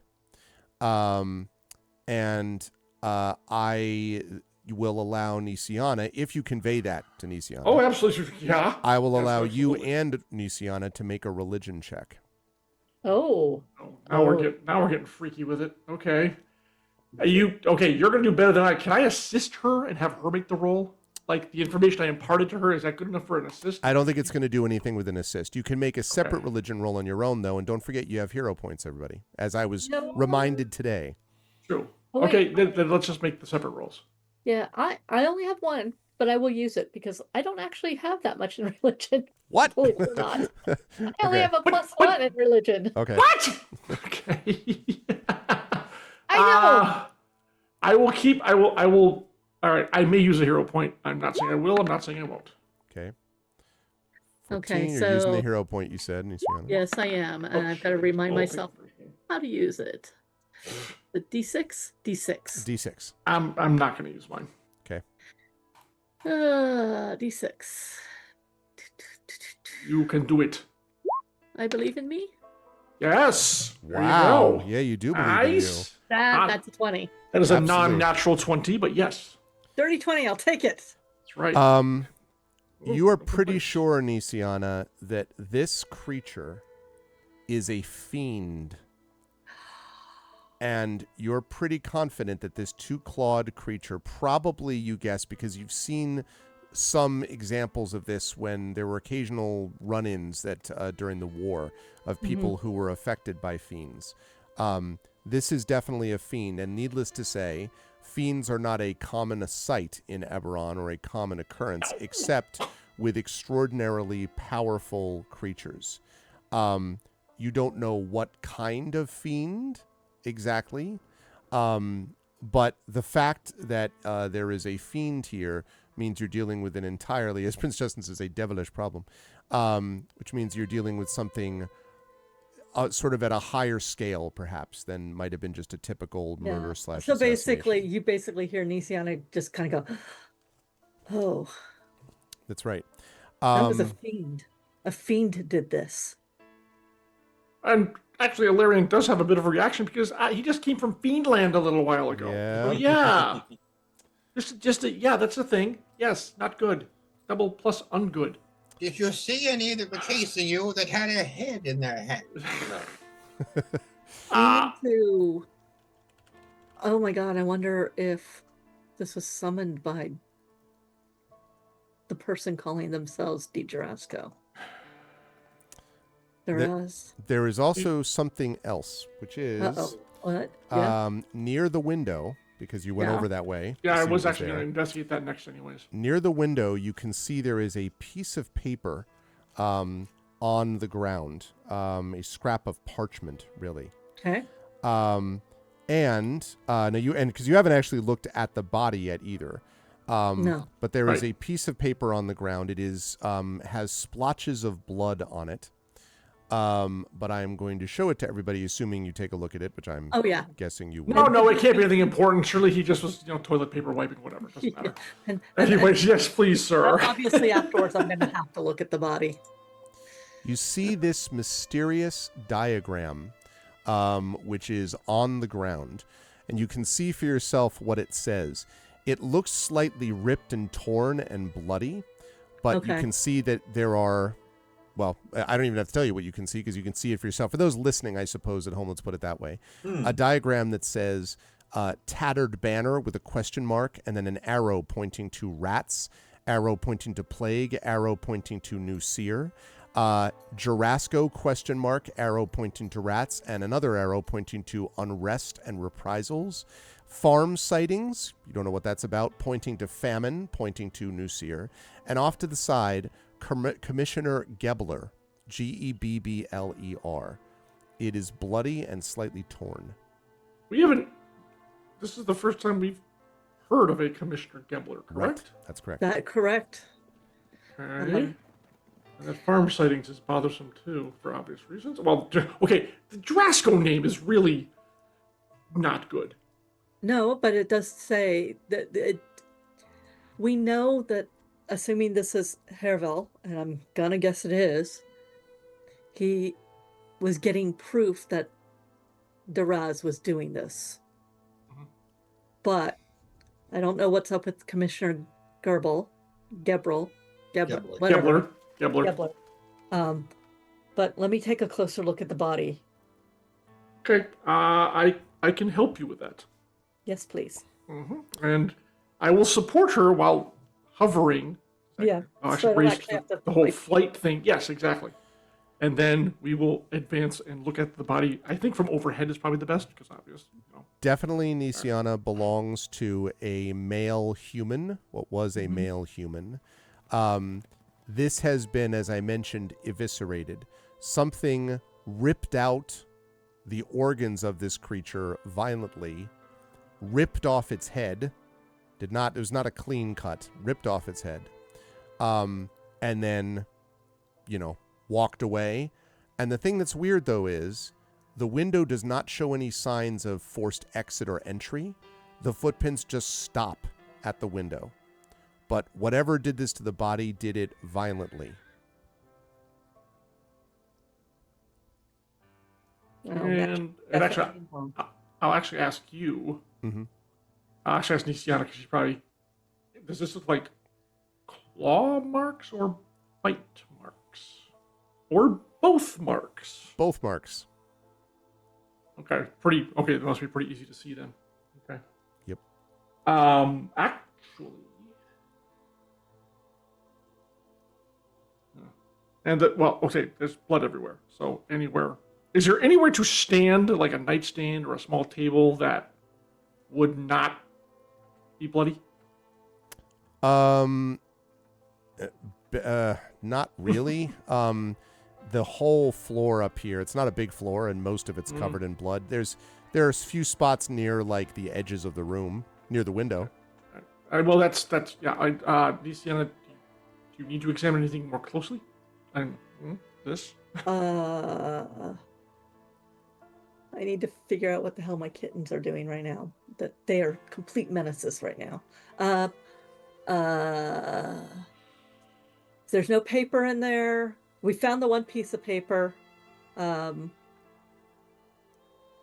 this point, we can't help him. I can't resurrect him. There's no head. The parts are gone or lying on the floor? The parts are... The organs. We know the head's gone. Where are the organs? The organs are gone. Like they were eaten or taken? You had to guess probably eaten. Yeah. Okay. All right. Unless there's something else you want to do here, I want to head back to the window. Yeah. And we also have to find out who this commissioner is. Yeah. Oh, we've got several new things to add to our to-do list. Arcane insight on the window, Arv. Okay. Can I move now? Yes, that's right, because he's still standing. What do you want to do? Well, I'd like to know what's going on. We've got a murdered guy up here. Yeah, yes. Oh, you can move. Yes, if you wish to come up here, it's unpleasant, but feel free. All right. And so he'll start up the stairs, and basically once his head gets high enough into the thing, like, oh. Mm-hmm. Yep. That is a 22. Okay. I'm sorry, this was...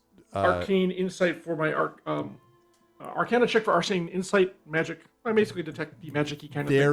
There is not magic now. Uh-huh. There clearly was, though, resonances of magic around the room, but not now. Okay.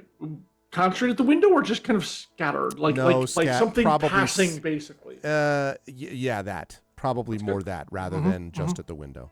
I mean, a fiend is an innately magical being, so that makes sense. That's right. Okay. Does the window open out or in? The window opens outward. Okay. I will gently... Is there a kind of latch, a little thing? It looks like there was one, but it is sealed shut, Alarian. Painted shut? Yes. Okay, so this thing obviously teleported out somehow. Unless he decided, or it decided to come and repaint the window once it left, which makes no sense. All right, the Bob Vila fiend. He takes care of the home. And... Yeah. This old hovel. Yeah, exactly. I did. Trent, are you still there with your head above the stairs? Like, yeah. Unless you want to look at something, I think I look at Luciana. We've gotten everything we can here. Am I correct in that? We should go. Mm-hmm. Right. Is that body still warm? When I touched it, was it still warm? I mean, with the tackiness of the blood, I could probably tell you how long it's been. It is. The body is not warm, but clearly was not killed that long ago. Partially because the blood that's still dripping from the top means it was still. Yeah. It's been in less than an hour. 1 to 2, maybe. 1 yes, to 3? I was going to say a couple hours. Yeah. Yeah. So it's unlikely. Whatever did that is still in here. Now, I point to the footprints. Oh, it was the fiend, by the way. We suspect. Well, And you suspects. can also take a look at that, by the way, Tanton. If you wanna look at those footprints, if you wanted to go over and check them, you could also do that same religion check they did. You don't have to, but if he points at the footprints and goes, "This Warning: is a the fiend," floor is squishy. you could do that if you want. Also show him the piece of paper. Oh yeah. This was over by the door. The window. And yes, I will take a look at the Okay. Let's see that religion check then. Talon. Oh, this will go so beautifully. Oh man, You can do it. 6 billion. I am not a religious person. You think Valerian is? I mean, Yeah. That's a lot of Are two. you sure it's a fiend? I don't know. In the presence of our cleric, who can. right. Ay. Yeah, you have to take their word for it, apparently, Tanton. But what Tenton will do is he'll look at the piece of paper, and he'll head back downstairs and where the desk is, and presumably the counter or whatever. Presumably there's something akin to a menu, Yes, I think that's fair. and he will start comparing the handwriting on the piece of paper to the menu to the handwriting on the sign outside saying we're closed because we're out of flow. The menu looks like this handwriting. The sign does not. Mhm.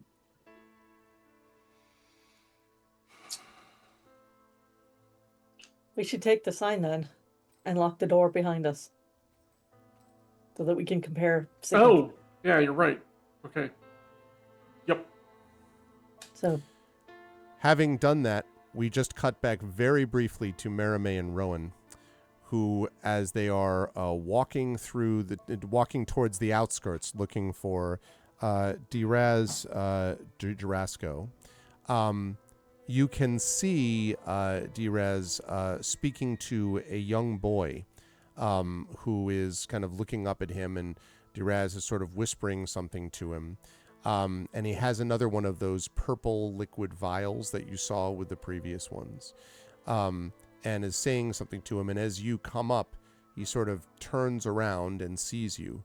Very quickly, before you continue, Yeah. a reminder that the observant feat means that I can read lips if they're speaking my language. That's fair. He says, he was saying to him, "This should help make you feel better, my child." I don't like him. I don't trust him. No. I am going to do a thing. If it's Wall of Fire, we're gonna have to save that to next session. Just Oh, letting you know. no, he Son probably just slings his arm out, and a giant barrel pops out, and he just fires around and Yeah, right. shoots Oh my the God. bottle out of the kid's hand. Yeah, right. I am going to assume that even if I wanted to cast a cantrip without being noticed, I would still need to spend sorcery points for subtle spell. That's true. And it depends on the cantrip. If it doesn't Well, I have- mean, yeah, that's true. Assuming the cantrip needs it, yeah.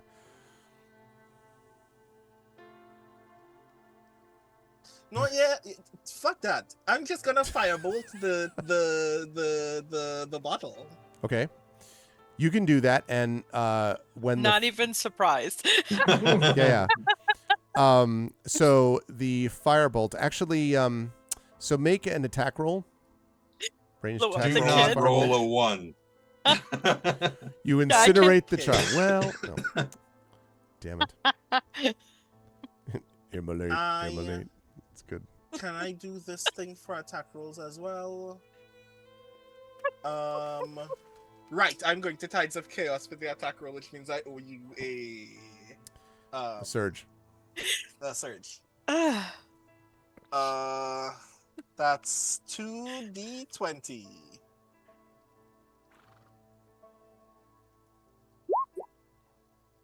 $16.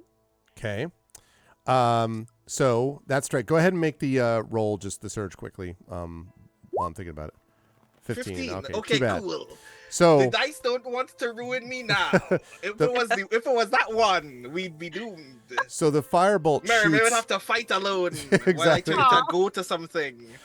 and the firebolt like just hits and smashes the bottle, and like so the kid sort of stumbles back, as Young does one, Duraz, please take several steps away from this man. and the boy sort of stumbles away, and Duraz turns and looks at you, and says, "I suppose you're going to explain what exactly you're doing." I will, but you have explaining to do before we begin. About sharing a room with a man who was about to be poisoned.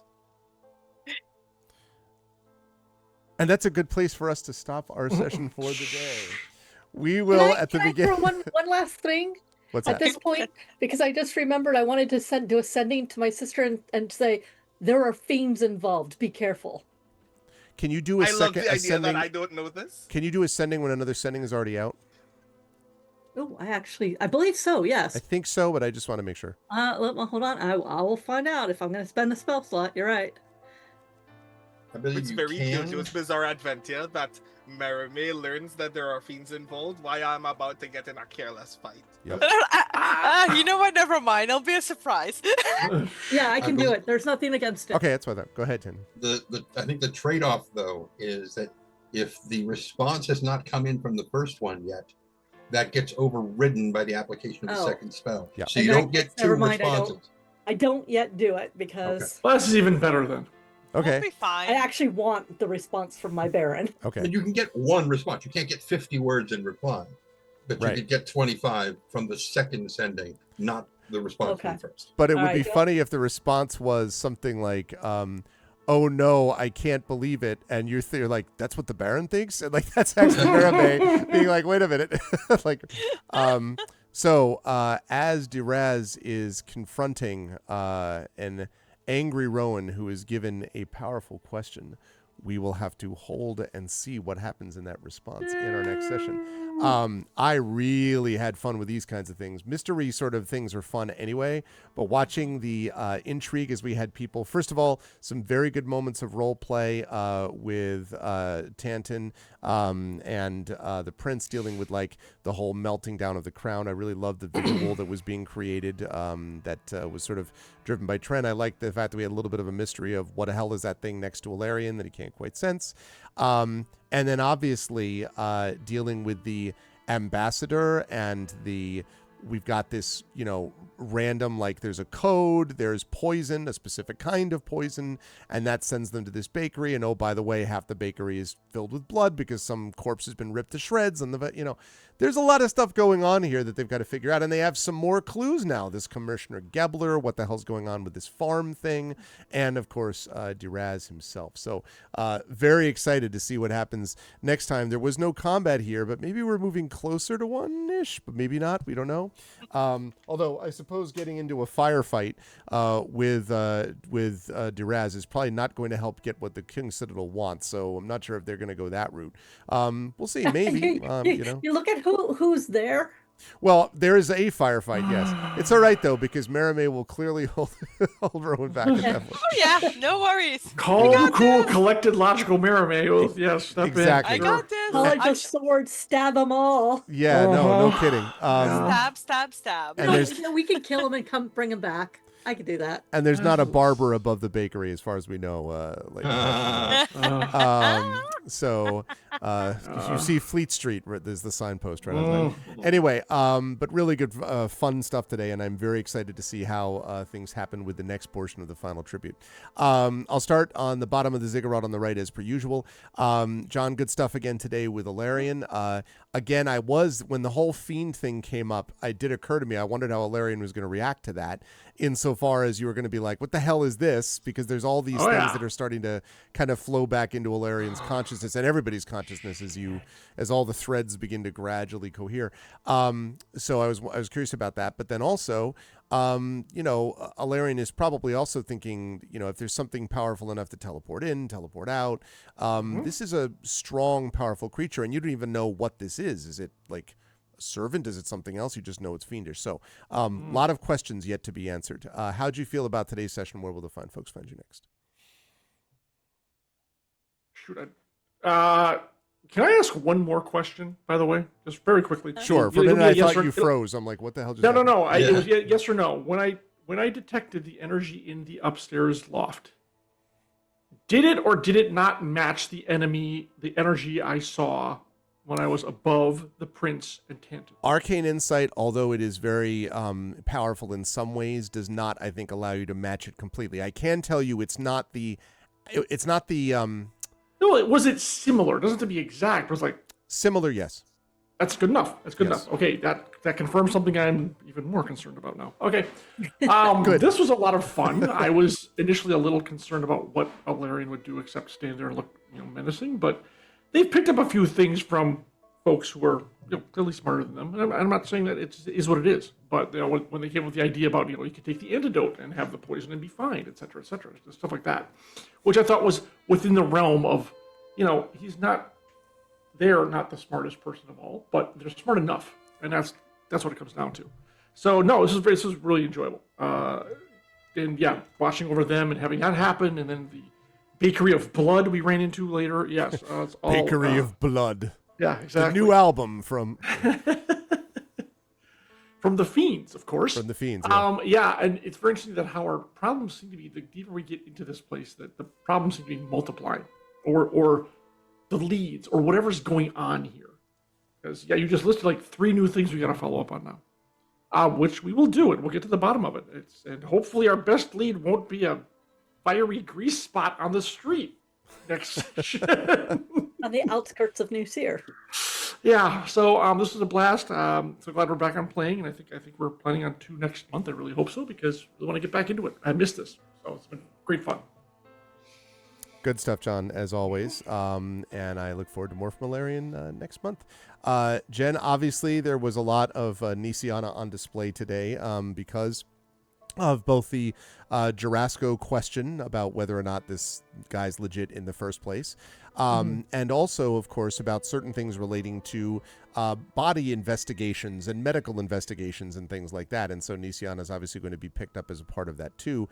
And it was important that being able to figure out that you were dealing with a fiend of some kind was pretty clutch, because that at least gives you a sense of like, this ramps up the possibilities in terms of what you might be dealing with.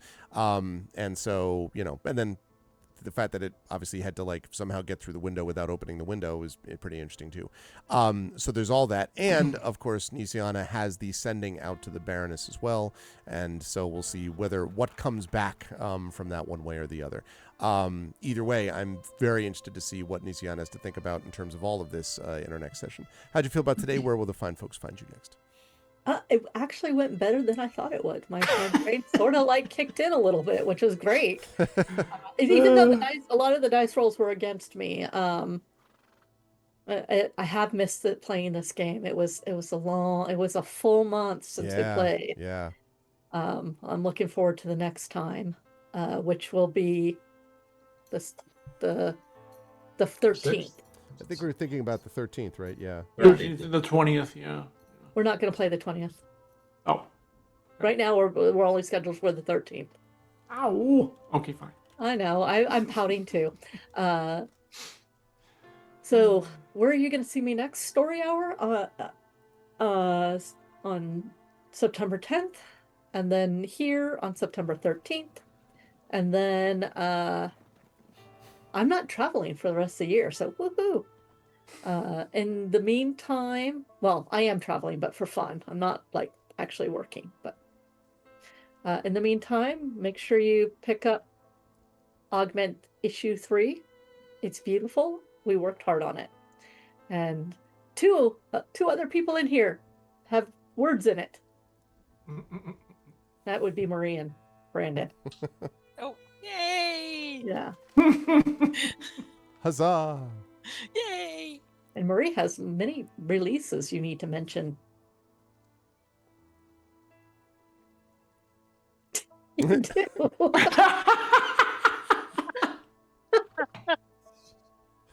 When it gets to your turn. I'm just warning you. Okay. Thank you, Jen. Good stuff today from Nisiana, and thank you. I'll see you, of course, next month. Moving down to the middle of the ziggurat. Brandon, as always, good play as always, and good work with Rowan, who I think obviously has got. Rowan has got these suspicions, which are very reasonable ones to have.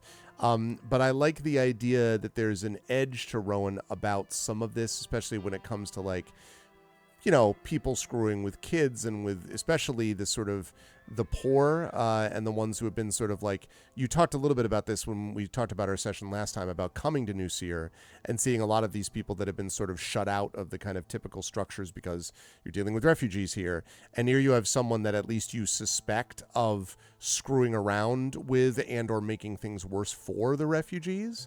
And that obviously has an influence then on you in terms of the way that Rowan sort of manages the response. It is funny that Maramee's become your keeper in this. We'll see how that works out. But I'm very much looking forward to seeing how those questions go down next time. How did you feel about today's session? Where will the fine folks find you next? I will also say that I think that it's really funny that the only person with Rowan in this moment is Mermaid. For obvious reasons, I think that that's fun because if it were Nisiana or Ilarion, someone would be responsible. And I would very much look forward to us just maybe we didn't think this through very well. No, yeah. Y'all weren't paying attention when the thing happened, and that's on you. So yes, I'm very much looking forward to that. I was, but I wasn't paying enough attention to be like, no, actually, we shouldn't send the two most chaotic off together. Yeah. It's going to be fun. I look forward to me lighting things on fire and then Mermaid just poking them to death until they fall into piles of ash. So yes, the thing that I think matters to Rowan still in this moment is, again, after having engaged in several other conflicts in other spaces where the core frustration for Rowan is how people with power treat other people as disposable, like immediately coming back from Stonefire to experience this, all of Rowan's alarm bells are ringing. He has no reason to trust literally anybody that he has met so far other than the actual citizens, and is like, I find it funny on a narrative level that the dice are like, but you don't know anything, you have no proof, and Rowan is like, fuck proof, I don't care. It doesn't actually matter to me whether someone confirms my suspicions or not. I am suspicious, because based solely on the situation at hand, it stands to reason that someone is using their power to take advantage of the citizens here, and that it doesn't even matter to them what happens to these people because the goal is separate from New Seer altogether. Is even more frustrating. So I look forward to immediately getting into fisticuffs with this guy, and I look forward to it going poorly because again, the only healer is the one with the rapier. So we'll see how that goes. It's gonna be fun. It'll be fine, I'm sure. We're not gonna die. No. Nisiana will just meet the northern portion of New Seer entirely on fire. That's all. But yes. Hello everybody. It is me, Brandon O'Brien. I am a writer, poet, and game designer from Trinidad and Tobago. I have been gone for several weeks, and in those several weeks, so many things have happened. A column came out in Rascal News in mid... What month are we in? August still. August. Right, it came out in very early August. That I still think is very, very important and very, very cool to read if you're into tabletop RPGs and want to have a thought about the weird collective shout things that have been happening on itch.io. That's still there. I have stuff in Augment Magazine, so if you have not read Augment Issue 3 yet, you should. In it, I write a piece about what if magical pillars of wind separate all of the global south from each other, which I think is fun. Grey Shade is still not done yet, but it will be done soon. TM. I'm very excited for it being available in people's hands sometime in... I will say the Grey Shade playtest was amazingly fun. It really Mhm. was. We did in fact get to run a session of Grey Shade, a session of one of the adventures that is in the Grey Shade book, Death of a Noble. Yep. And it was really wild. So if you were there and saw all of the shenanigans that that party got up to, then you know what's in store in the book itself, and I very much look forward to people getting their hands on it later in the year. And I was the Port Laureate of Worldcon, and it was rad. And that means Yay. that if you go to the Seattle Worldcon YouTube channel, you can still view the live videos of the opening ceremonies and the Hugo Award ceremony. And I do a poem at each of those events, and it's actually really rad. So if you want to hear some of the poetry that I was writing mere hours before I read them aloud during Worldcon, you should check those out as well, because I thought that those poems were actually really nice. You can find out more about where I am and what I am doing on all of the social medias. I am on Blue Sky and most likely not anywhere else. At the Rising Tides. And I have a website, which is also my newsletter, which is BrandonO'Brien.xyz. And that's me. Good stuff. Thanks, Brandon. Yeah, I agree with Jen. The Grey Shade playtest went really well. Very excited for the release of this game, and it is coming very soon. We're like zeroing in on it. Should be mid-October, but we will let you know more about that as time goes closer. Very excited about that. Always a pleasure, Brandon. Marie, great stuff today out of Merime as well. I did love the idea of, Merime being the one that will sort of like hold things in control. Actually, Merime was more like sort of like, we need to find Durasco. So like, ping, ping, ping, ping, ping. When Rowan was like, hey, why don't you're like, can we please move on from these people and get to the big cheese or whatever. So that was funny. And, Merime, I imagine, is also trying to rapidly process what's going on in a rapidly changing situation, in which combat is not launched yet, but there's also not been a lot of like time to hang out and check out dreams and do things like that. Like, and Merime, I guess, is sort of doing it live, as they say, figuring this all out. So I am curious to see how Merime is going to handle this situation. Escalate or diffuse, or just be like, man, just watch Rowan do whatever Rowan's going to do. I'm fascinated to see how that goes down. How'd you feel about today? Where will the fine folks find you next? Well, there's a reason that Merime asked Rowan to team up with her. She knew how it would go, and she knew that she wanted her sister not there, and Ilaria neither, because they would not let things go the same way that Merime is hoping it will go, because this is poison at the heart of her sister's house, and she is concerned for her. Mm-hmm. So, so it was not for Tent, and she was like, it could go either way. He could come or not, it's fine. I have a feeling he'd be okay with the turnout, but yeah, no, she did it with purpose. Yeah, so I loved it. I missed this so much. It was fun seeing everyone play. I love the mystery too. I love a good mystery, so it was fun to see it kind of unfolding and what we're doing and where we're going, and yeah, so that was a good time. I'm excited to play on the 13th again. I'm excited to see how our confrontation is going to go, and I'm sure it'll go fine. Like, what could go wrong? Sneeze are like nothing, like no problem, just like, right, sneeze on them and they'll go away, and sure. we'll be good. So we'll be very good. Thank you. So thank you. That was really, really fun. And I must say that I am very glad that last time all of my teammates took the time to heal everyone and take care of the village, which was very much in character, but also that meant that I got to come in for the mystery regardless of missing a bunch of last sessions. So I am very grateful for that. I was also very distracted, Jen, when you mentioned that I had stuff to mention, because I don't know if you guys follow Primu Mohammed, but she'd lost her two cats. Yes. Got out of her house. They found one. They found one. Which one they find? The young one, Francesca. Oh, Franca. So they haven't found Franca. They haven't found Fiasco? No, not Fiasco. But at least, Franca was found. So they have her. So fingers crossed Fiasco is found by the morning and our hearts can all go back where they're supposed to be. Yeah. So that's why I just found the news. One of my friend texted me because I was like following this closely. Yeah, of course. Yeah, poor Primi.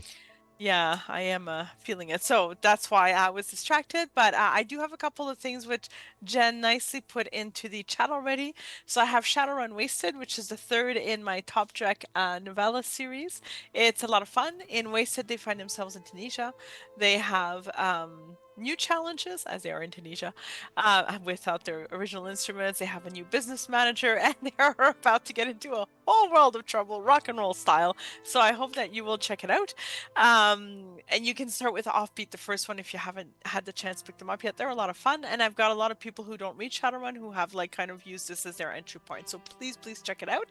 And also in November 1st, we have the first book of Dark Reflections, Blue Plate Special, which is a really cool project. So it's based on Jeff Lee Johnston's art, which is the cover, and there's like a flip side to it. So on one side it's like this 1920s diner which looks normal, and then there's just a few weird things, and then you flip it and then it looks like even weirder, like tentacles and dark shadows that shouldn't be there, and ghouls in coffee cups and stuff like that. So I am one of 6 authors, and we each wrote a point of view, and the tale, like the chapters all interweave to tell one tale through 6 chapters, 6 authors, 6 point of views. It's a really cool project, different than anything else I've ever done. So you can pre-order it now, which Jen kindly put the link in the chat. Thank you, Jen. I really appreciate it.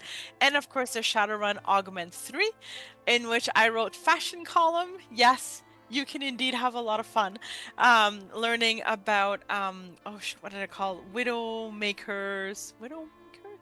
Widow Walk. Widow Walk, thank you. The star of Widow Walk, who will reveal all of the secrets of how she starred in the show, or helped inspire the show. I also have gossip column that I write, which has a lot of good gossip if you really want to get the nitty gritty of what's happening in Shadowrun, and also the classifieds. So if you're looking for old friends that you perhaps have lost contact with, or new equipment, that's the place to head. So I hope you'll check it out. Jen and the team have done honestly an amazing job with it. It is an amazingly fun periodical to read that's in world, so it's different. It's really different than anything else, and it's really fun to play with. So do pick up copies. Support Shadowrun. It's a lot of fun, and it's got a lot of good people backing it too. So that's me. And I'm going to be at Comic-Con this weekend, Ottawa Comic-Con. And I don't think nice. I don't know that any of you are in the area. But if you are, please come say hi. I have a table, I have a panel on Sunday with Julie Trineda, Lydia M. Hawk, and Chrissy Kleimanage as well, who's a new author. So please come. We'll have fun. We'll laugh. Oh, very cool. Thank you, Marie. Always good stuff. Yeah, I'm only able to get up to Ottawa pretty much once per year. I got to wait 2 months until CanCon, which points I'll be up there with bells on. CanCon's more fun, so. Yeah, well, I mean, listen. Like you'd know. Yeah. What do you know of CanCon? But thank you, Marie. Always a pleasure. And I'll see you next month. And last but certainly not least, Tren. Good stuff out of Tantin today. Obviously, we talked a little bit about, quite a bit about the cleansing idea. The cleansing stone was a really good one, I think. And that seemed to track with a lot of what Tantin would want to do personally with this. And then it was honestly the... having Marame and Rowan try to explain to Tantin very much it's too much. Let me sum up, right? Like the whole thing with your facial expressions, which were just like just like, so the ambassador's dead, but we've resurrected him. But also we're going to the bakery to get coffee because this guy who works for the Dark Lanterns, but and you're just kind of like, do I follow you then? Like it was very much like, what do I do? That was all sort of more humorous than I expected we were going to get out of the Tantin situation. That was funny. And then we're going to have to see what happens now that Tantin has seen part of this mystery unfold too. How'd you feel about today's session? Where will the fine folks find you next? I would say that it's a good thing that Rowan did not go to the bakery, because his propensity for fire would probably cause all of that flour to combust, and it would explode and destroy everything there. Yeah. Mm-hmm. Yeah, the part with the cleansing stone, I guess it was like in the middle of last week, it occurred to me. I'm like, wait a minute. In almost every single refugee thing I've ever heard of since the 1970s, and almost certainly before that, but I wasn't alive then, part of the problem was the fact that people had no way to keep themselves clean. Right. And Right. and not only was the health issue, but it was also the mental, strain of just constantly being dirty. I'm like, I could make a cleansing stone. I can make a cleansing stone, right? And so I immediately went and started looking Yeah. like, okay, It's a great but idea. it would take 32 hours to make this. Wait a minute, no, I have magic adapt. Hang on, I can do it in 8. Awesome. Okay. So just I was like, I have a plan now. I have a plan. And it makes sense that this would be what Tanton was thinking about in the cart. Giving people food takes care of them for right now. He would want to do something that's much longer lasting, that is, persistent. And using the perceptive, symbol go- of the Permanent. prince, and using the Yeah. symbol of the prince with the crown too to help with that. Mhm, So. mhm, Yep. So it all kind of came together with that. I was very, very happy with it. The decision between going to the two groups, I was like, oh God, no. The level of focus that Tanton has to maintain to do 3 lines of arcane script at the same time is a little hairy. Yeah. So he would be mentally exhausted for a little while, which of course the dice followed along perfectly as they should. As usual, yeah. And I was like, okay, he would want to get coffee, definitely, or a very strong tea, something. And when we got there and it's like closed, I'm like, shit. God damn it. No, don't do this to me. And then we get inside and we start seeing everything. I'm like, I was like, I should have just gone to sleep. And I can't fly, so I can't just. I'm not sorry about the body as much as I am about the erratic hours. Like, can we get some real... Dope review. Yeah. No coffee. Too much blood. 1 star on Yelp. people. 1 star on Yelp. Come on. Like, this has to have been recent. Otherwise, people would have told us, oh, you can't go to the bakery. It's been closed because they're out of flour. And they would have been like, okay, well, then I won't go there. yeah. And I'm like, wait a minute, I'm not going to be drinking flour. What? And which I was so happy that I got to bring it back around with, pull all the flour into a pile. Yeah, so you can make your that cup was of really coffee funny. with It's it. like, this I will was work. like, yeah, that'll work. But at the beginning of the show, when you were running the opening video, I'm curious as to why it said the end as it was starting. I wondered if anyone was going to notice that. I was like, hang on, why is that thing? One Further. wonders. Yes. Furthermore, I mean, there is still lots of room for us to die. true, absolutely. And so, Marie, you said something moments ago that really caught my attention. That I was like, ooh. You said, what did you say? In the heart of her sister's house. It's like, that would be an awesome title. Oh my God. In the heart of That the would be sister's an Oh, house. you're awesome right. title. So there you go. Merry Christmas. Have a title. Cute. That's what I wanted for Christmas. It'll just cost you oatmeal raisin cookies at some point in the future. Raisin cookies. Jeez. Got it. I don't think you need to suffer for that, Trent. I mean, there's no need to. I don't know. Wow. I'm planning to finally actually go back myself in 2026. Maybe I can take them, ship them back once I get home, and then ship them to you. It would be the long way around, but So where will people see me next? Here, right back here for this. The closest thing to any more of that would be you'll probably see or hear rather. Wow.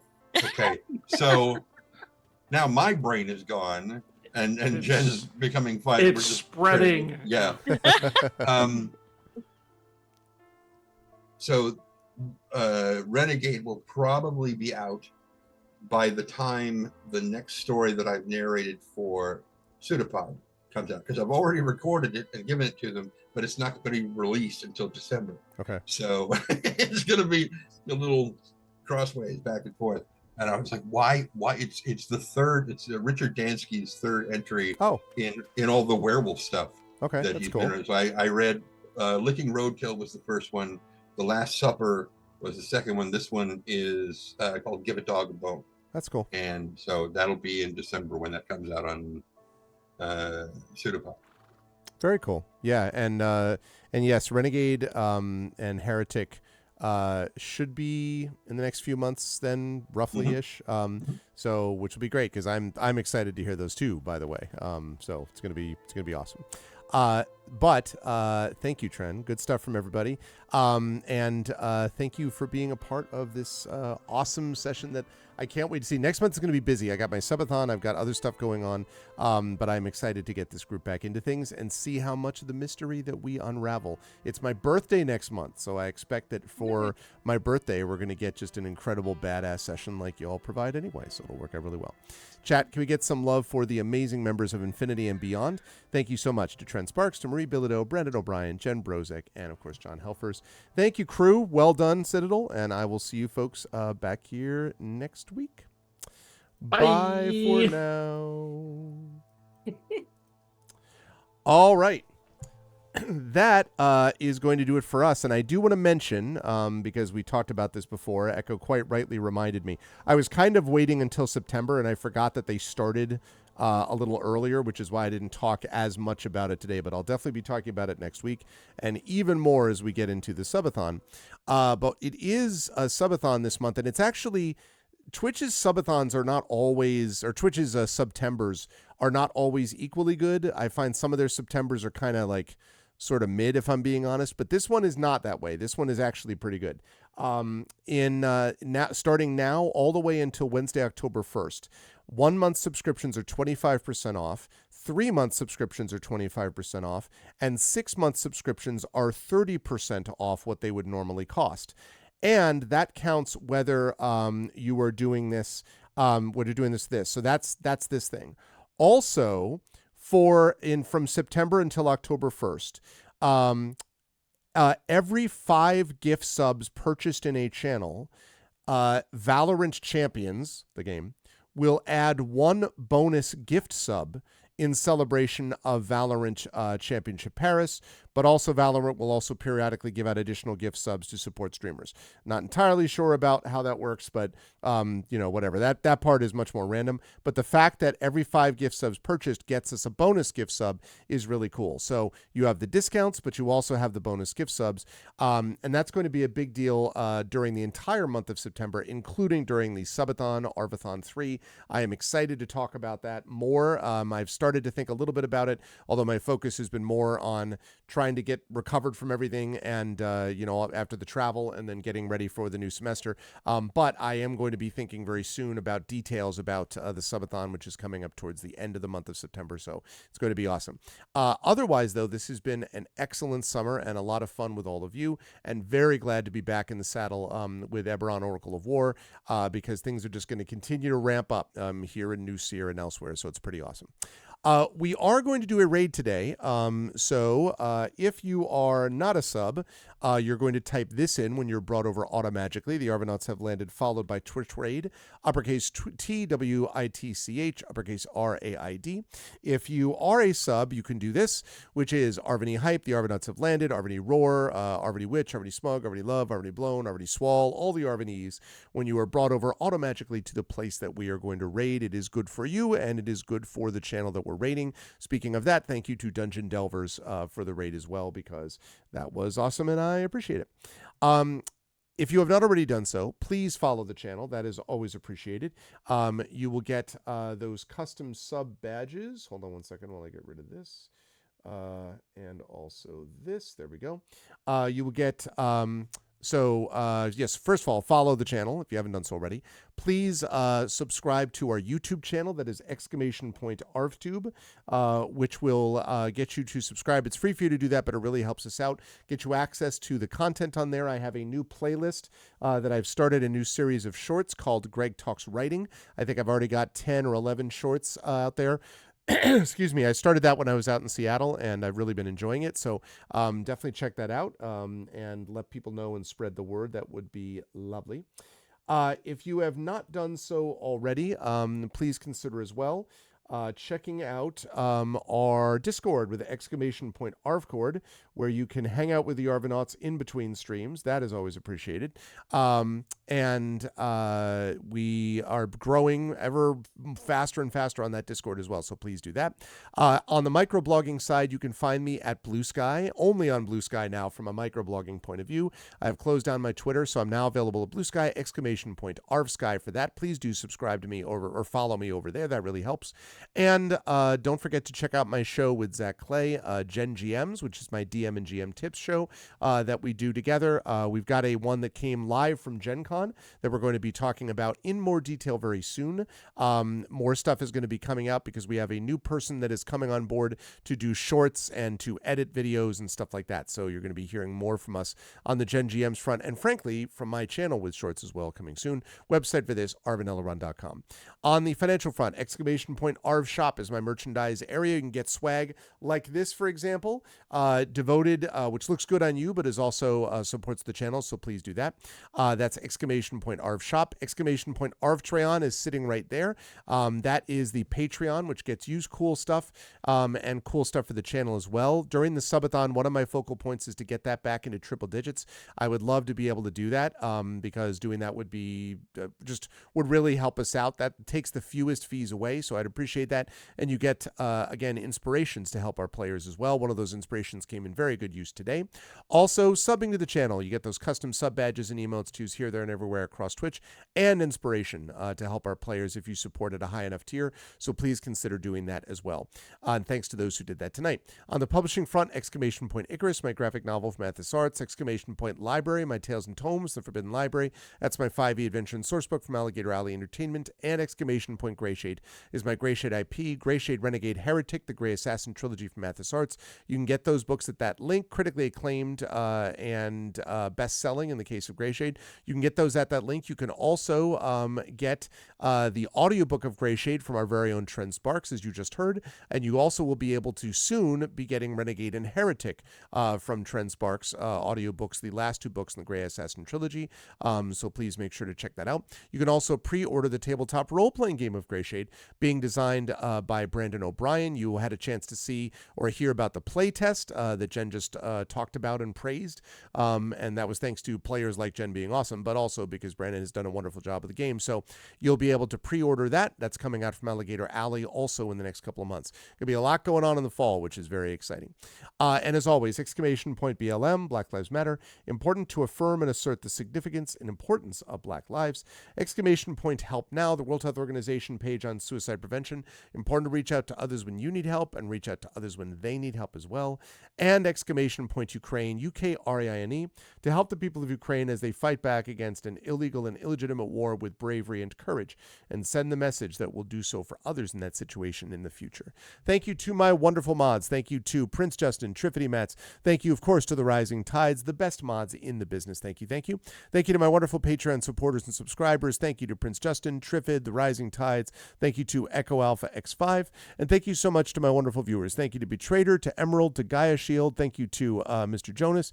Thank you to Nonstop. Shattermage lurking there. What's up, Shatter? We were just talking about you earlier, actually. Thank you to Gaia Shield. Thank you to Mr. Jonas. Thank you to Nonstop, who's hanging out there. Thank you to Alami. Thank you to Poetic Prophetess. Thank you to Radio Johnny Panda, about which more in a moment. Thank you to Rick V. Thank you to Vadem. And thank you, of course, to Wispy Song. Good to see you as well, Wispy. And a special thanks tonight to my wonderful Infinity and Beyond crew. Thank you again to Tren. Thank you to Marie. Thank you to Brandon. Thank you to Jen. Thank you to John for being awesome. That is going to do it for me. I will be back to you folks next month, by which I mean on Tuesday, with the September schedule, which will be a lot of fun, a lot of games going on, but we're going to finalize that schedule in the next couple of days. Your last landing yesterday as a first officer. Wow, does that mean you're now promoted to captain, Shatter? Is that what that means? You're now officially a captain? Going to captain upgrade training on Wednesday. Hey, congratulations. That's awesome, man. Yeah, let's go. So now if I really need a package, is what you're telling me, if I really need a package, I'll be able to call upon my friend who will be able to bring it directly to me with the power of his captain. He's like, screw the flight plan. We're bringing this directly to... That's how this works. No, congratulations, man. I know that you've worked hard for it, and that's really awesome. Congratulations. That's super cool. So we are going to fly on over. See what I did there?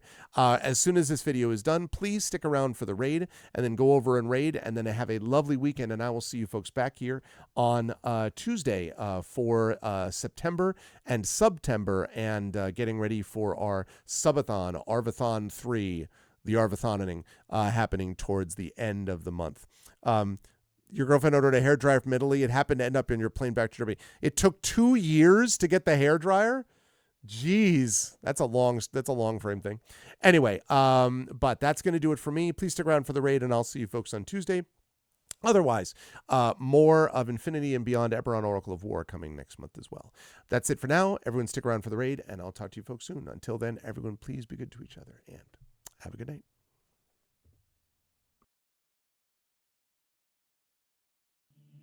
Most folks in Eberron live their lives hoping to survive and protect the ones they care about the most.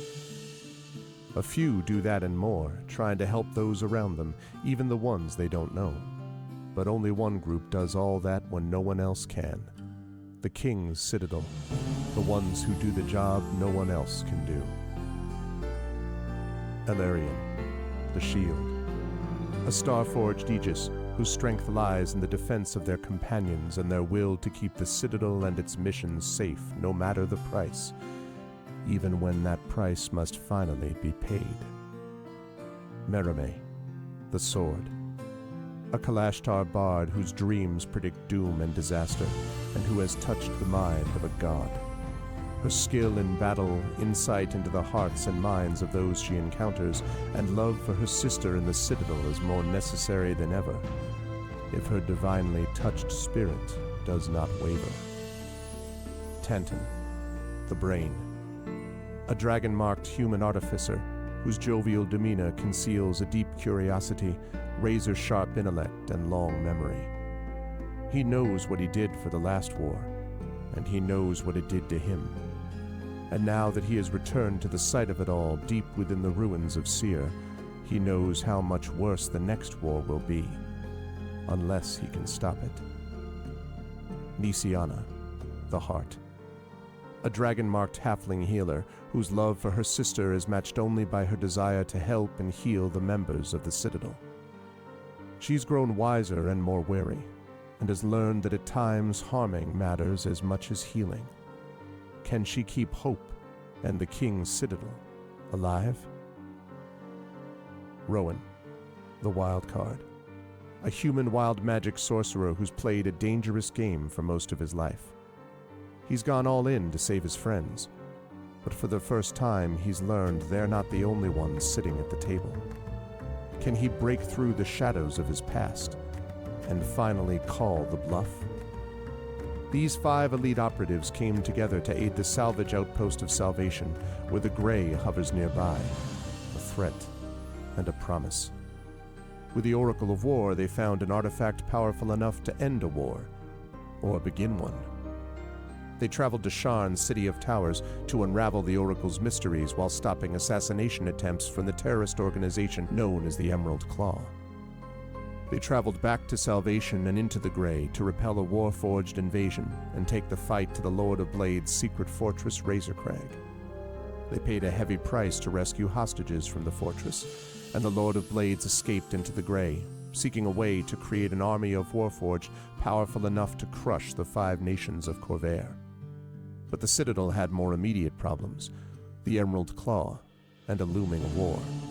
At the same time learning that the Lord of Blades seeks the Oracle of Bones to create his invincible army. Now the King's Citadel is in a race against time to unite the 5 nations and stop the Lord of Blades before he can turn his full might against all of Corvair. They've saved Salvation, navigated Sharn, prevented disaster at Razorcrag, stopped the war with Thrain, and thwarted the Emerald Claw. But can they finally unlock the Oracle of War's secrets and defeat the Lord of Blades? Only if they remember that in the end, all they have is each other and the King's Citadel. Long live the King. Welcome to Eberron. Welcome to to Corvair. Welcome to the final season of the Oracle of War.